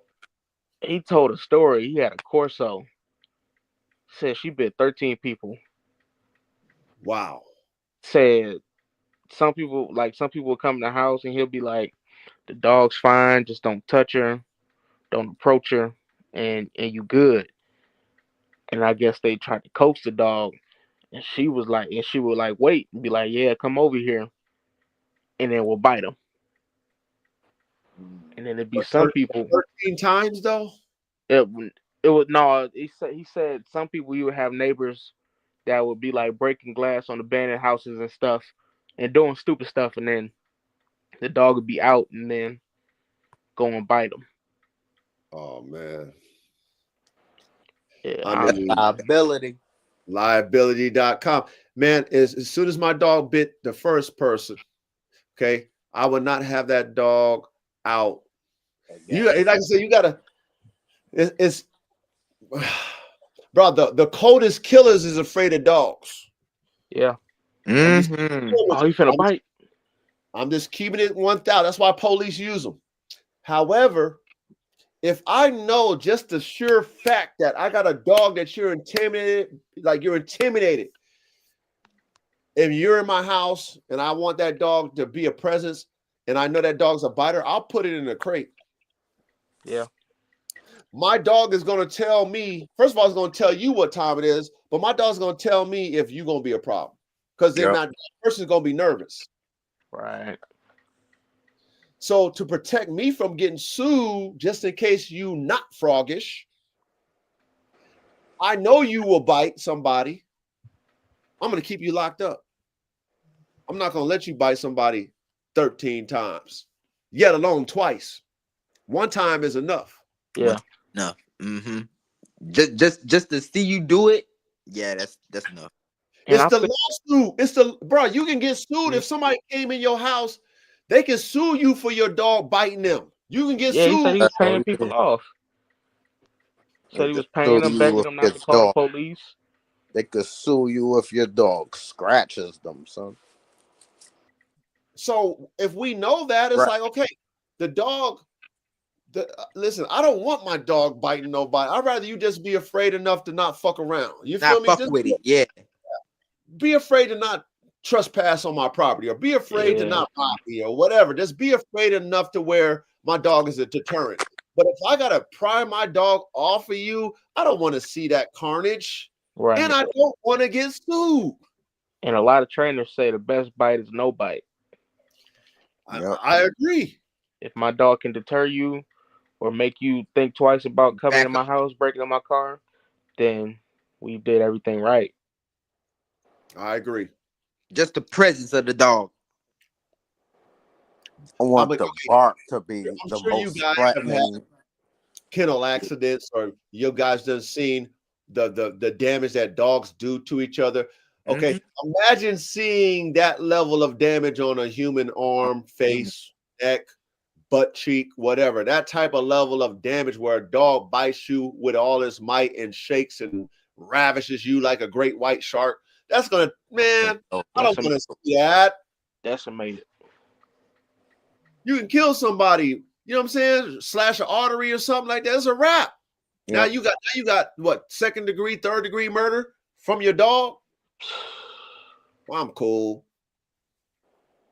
Even if you do win, you still spent money on a lawyer, your time in the court, and you losing your dogs. And that's a loss. Oh, you definitely gonna lose the dog for sure. Even if you do win, they're gonna euthanize the dog. Yeah, you losing the dog, especially if they got a body. If you win, you lose. I say I got lucky because when I had my presser, like he would like jump on top of his doghouse, jump over the fence, and just be running around throughout the town. And a lot of my friends would be like, "Man, I seen your dog. He ran up on me. I thought I was gonna get ate alive." But he was too kind. Like he was too nice. He wasn't a killer, you know. You had a good one. Yeah, I could have definitely had my mom because I was underage at the time. So but we definitely could have had some lawsuits or anything like that. Like sometimes he'd be gone for like 5 days a week. Damn. For him. I'm gonna say this to y'all. I have my boy Cowboy, right? He's a dog that I have to be very cautious with. But what I learned over time, because now he's calmed down, he was very insecure. And the reason why he was insecure is because that's when I used to let my puppies be raised by the adult dogs. And the adult dogs would bully him. Okay. Yeah, hurt you. Now, the energy of the hierarchy shaped his mind to where he became very defensive. Once he got his first snapback on them older dogs, which happened to be him and my man Goat, and he got a little leverage where he felt like he can defend himself, then he became extra defensive towards anybody who he felt that was a threat. Whether you are new and he was unsure if you were a threat or not, or if you was really with the threat. So I had to understand why. Now, having dogs, understanding personalities led me to get this understanding. Like, okay, now you calm now. But you calm because you know that the energy that you was perceiving to be a threat really wasn't. But he had to learn that because what shaped him was him always having to defend himself. So instead of him being on the defensive, like, okay, I'm gonna let you come at me and then defend, he was on the offensive. I'm not gonna let you make me feel like I gotta defend myself. So when anybody come around, he want to hit him. It don't matter who. Don't matter who. You come around that boy, fucking Cowboy, he coming, he trying to bite you through the fence. But that's a psyche thing. You know, I could have corrected that, but I didn't understand his language at the time. I didn't understand why, but it was my fault. I did that to him. Because I let the adults shape them. You know how the alpha's gonna do the young buck. Yeah. They're gonna fuck his ass. They're gonna make him submit. They're gonna they're gonna do things to test him. Yep. And development is stunted like that all the time. Or you just leaving your killer in the backyard and not spending no time with it. Yeah. And then I say my dog. My bad. Go ahead. No, go ahead. I say my dog wasn't. I wouldn't say he was too kind. I'd say he was confident because I remember I was walking him. A German Shepherd ran out on us, like ran up, like you about to get my legs, but he kind of stepped in front of me, wasn't barking, wasn't even. He was staring at him. The German Shepherd just backed up. So I can see where I can see that confidence now that I think about it. You know, your dog, and like I said, this is a good thing when you have dogs that can do tremendous damage and even kill. Your dog was okay with seeing new people and being like, hey, I like people. Yeah. Where your neighbors or your friends who seen your dog, they don't know it. They just see a big ass damn press or whatever it is, right? And they're like, oh shit, he's gonna bite me. But your dog is like, bro, I love it when people come around. I love my daddy. I love, you know what I mean, your mom, that, you know, whoever gives it attention. That's good. That's a good thing. Yeah, he was good with kids too. Kids come up, rub them all in the face. Yeah. That's a great thing. Because trust me, if a dog want to defend itself and a dog is really gonna get vicious, it'll show you what time it is. For sure. It'll show you.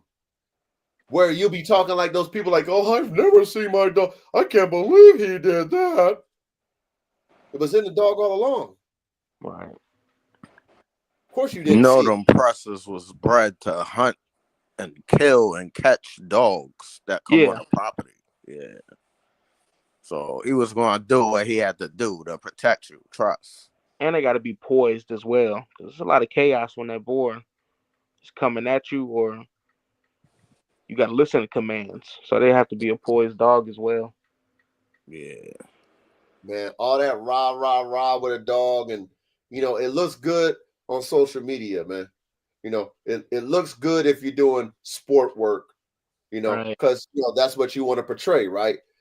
But in the real day-to-day, our day-to-day living of life, like we just talked about, if the dog is a deterrent, it's doing its job.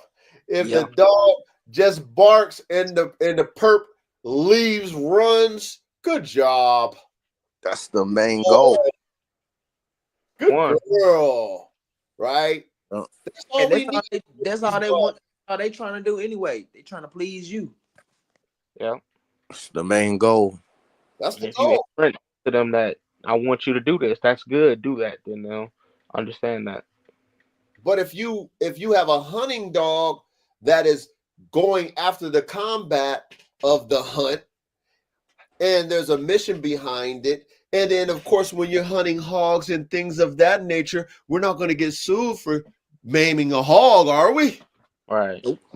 So, you know, there's the reality of it. If my dog protects me and my family from a mountain lion or coyote, you know, even if the police came over, animal control came over, they're not going to euthanize my dog because my dog protected my family and killed a coyote. Right. Yep. But let a stranger come over, hop over your fence and your dog kill it. See what happens. Yeah. Even if that stranger shouldn't have been on your property, see what happens. Cops want to shoot your dog. Your dog, you're going to be on the news. You got to go through all that rigmarole, all the shit to prove self-defense. You know, man, it's not worth it. It's not worth it, man. Self-defense on my property. Yeah. Oh, he's a stranger on my property. Well, how do you know if he was going to be a threat? That's how they're going to get you. Like, there's a law in California. There's a law in California where if somebody breaks in your house, you just can't shoot them. Are you serious? A threat. You have to prove that they're a threat. Like somebody, your life is threatened for you to shoot somebody. Oh, they got basically they got to be armed. Yes, for robbery. Yes, sir. They just can't. You know, somebody kick your door in with no weapon and you shoot them, you're liable. You're liable. Basically got to be able to kill you. Correct. They got to have a weapon. Your life got to be at at danger for you to shoot somebody dead. Oh man. So like I said, you got somebody on your property and your dog maims them. And let's just say, hey, there's a ball that came and I was just getting my ball. Oh, my cat ran in your yard. I was getting your cat, and your dog just protecting, like, hey, we don't know you. Yeah. Shit. And they're gonna do the job. Yeah, that's insane though. Like even like if they get in the house with the piece, most of the time that's too late. But if they got the piece on them, then yeah, that's a threat. But if they just came and let's say you got a little, cat burglar or whatever, he just coming in over there, trying to steal your TV, but he had no weapon, and you shoot him, it's a wrap for you. You take it out. The dog gotta be smart enough to know he got the gun on him, though. That ain't right. Dog, first of all, a cat burglar ain't coming in your house when there's a dog in there. No, they gonna hear that dog, or they gonna know. The dog's look at your house to warn you before that dude step on the property. Period. Dogs can sense you in the car way before you even pull up on the block. Man. Yeah, that's true. They be barking or whatever noise they do. And most thieves, they'll be like scoping out the house before they go in it. They don't just. Sometimes they will just run in the house, but they gonna look and see does he got a dog. Yep, every time. That's the first thing they'll look for. Does he have a dog? What kind of dog is gonna bite me? Stuff like that. My dog barks once a year, son. I bet somebody come in. You know what tested this theory for me back in the day? Like, the youth is even worse than how we were. But, a lot of individuals that wanted to protect themselves, cats would have they little piece with them or whatever, right? And, even though I understood what a piece was about, I was more in tune with my dog, right? So I would have my dog always roll with me. I was like, that type of nigga with dogs, early bird. I always have my dog with me. And I would just see when my partners, and these are people that I know, would come in my car and my dog would be in the back seat. They would be tense, nervous. Like nervous.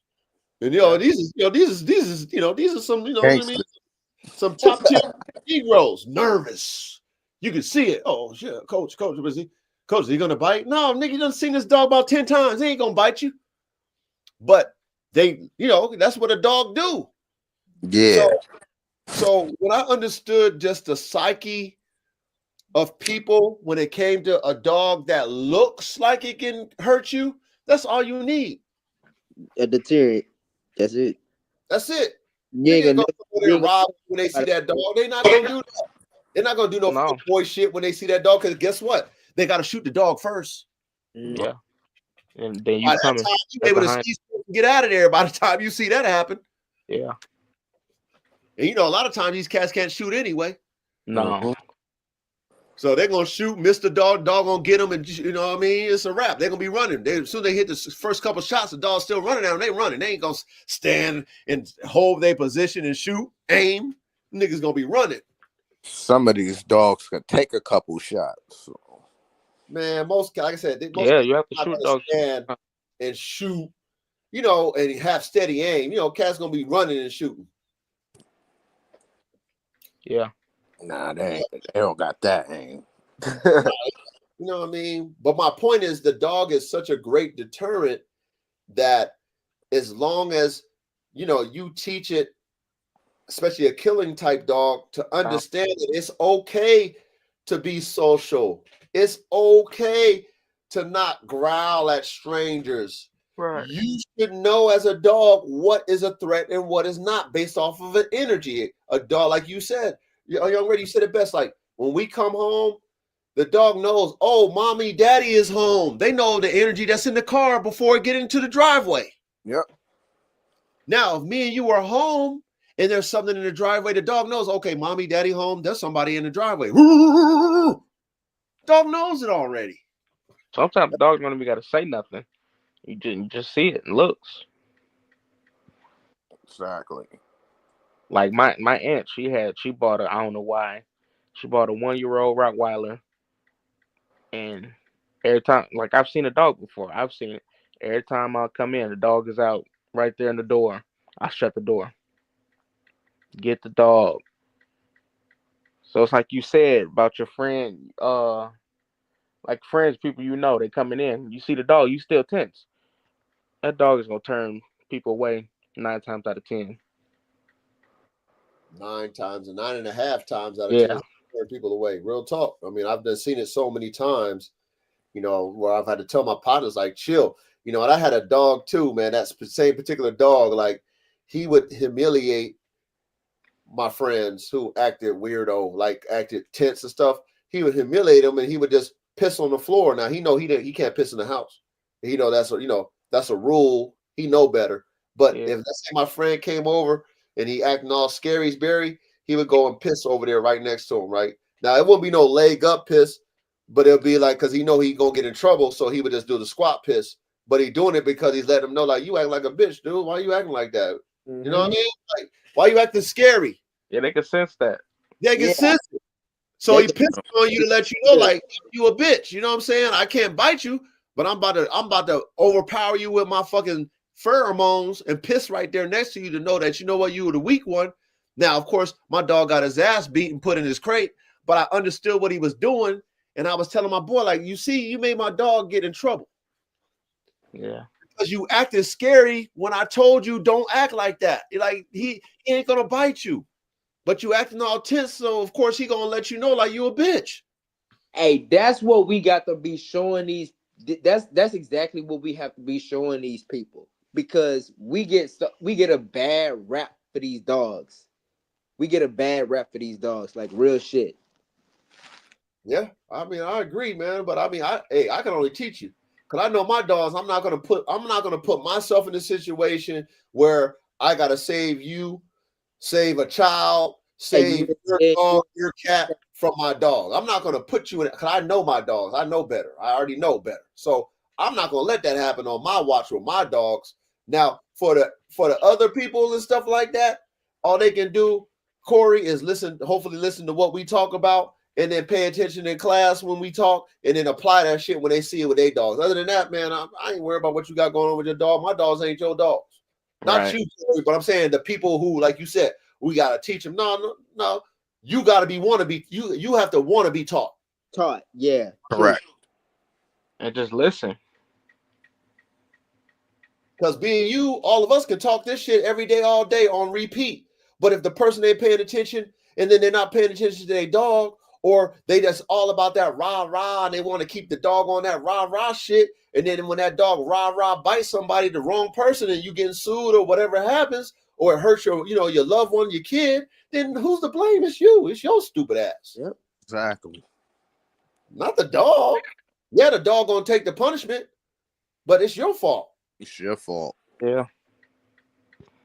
And I'll be honest, like the learning part, like I'll like this right here, what we on right now, I'll go to work tomorrow, put my headphones on and listen to this whole thing over of what everybody said, or what you said, what I've said, and perspectives on what other people said. And I'll listen to that over and I'll just listen to dog people talk all day at work. Just learning. Yeah. I do the same thing when I'm dealing with my dogs. I listen to all kind of dog talk channels. Yeah. Shoot, I'm looking for some more the stuff I'm watching. I didn't watch almost everything from what I've got. I'm looking for some more pages now. I think that the Bulldog podcast. You follow my man. Yeah, I mess with him. Oh yeah, I mess with Dogumentary. He seem a little dry to Bulldog. Do he seem a little dry to me? You know, I like a little flavor, like a kind of a character in it. Yeah. Or just some good speech. You know, he seem a little dry to me. Who, the Bulldog guy? Yeah. But this is what y'all gotta understand, okay? What you're really listening to is the person that's being interviewed. Right. Basically. Because all you want to get is the game and the information from that person who's in the field with the dogs. With the not dog. necessarily the person who's interviewing the person, even though they both play. However, whatever that interviewer can get out of that interviewee is what you really paying attention to. That's why I can listen to any dog channel, okay, other than fucking Master of All Trolls. You go relate to it. I can't listen to nothing that fucking weirdo says. He doesn't talk nothing quality. However, or smart. He's not smart at all.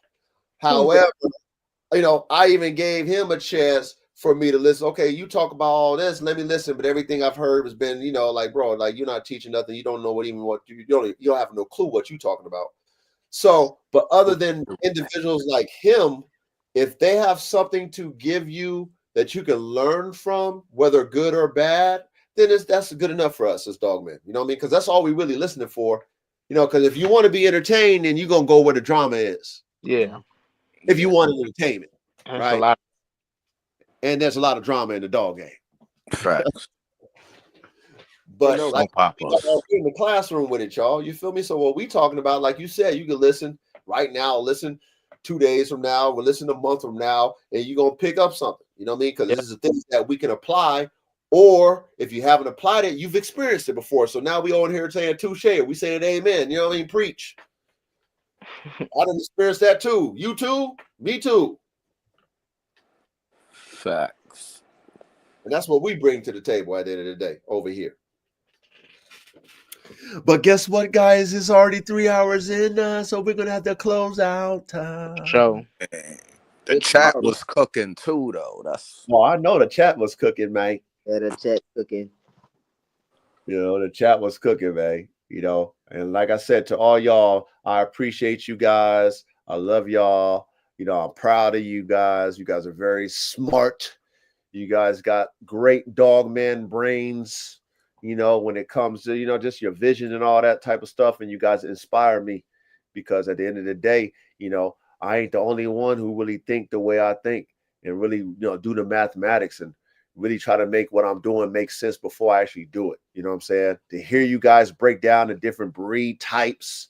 You know, I didn't even know there was 2 types of Doberman. You know what I mean? Like, y'all schooled me on that. You know, for y'all to even take it that far in y'all studies, that shows me that, you know, what you guys have as far as dog men or dog women, whoever's listening, if y'all have it too, like, bro, y'all gonna raise the bar.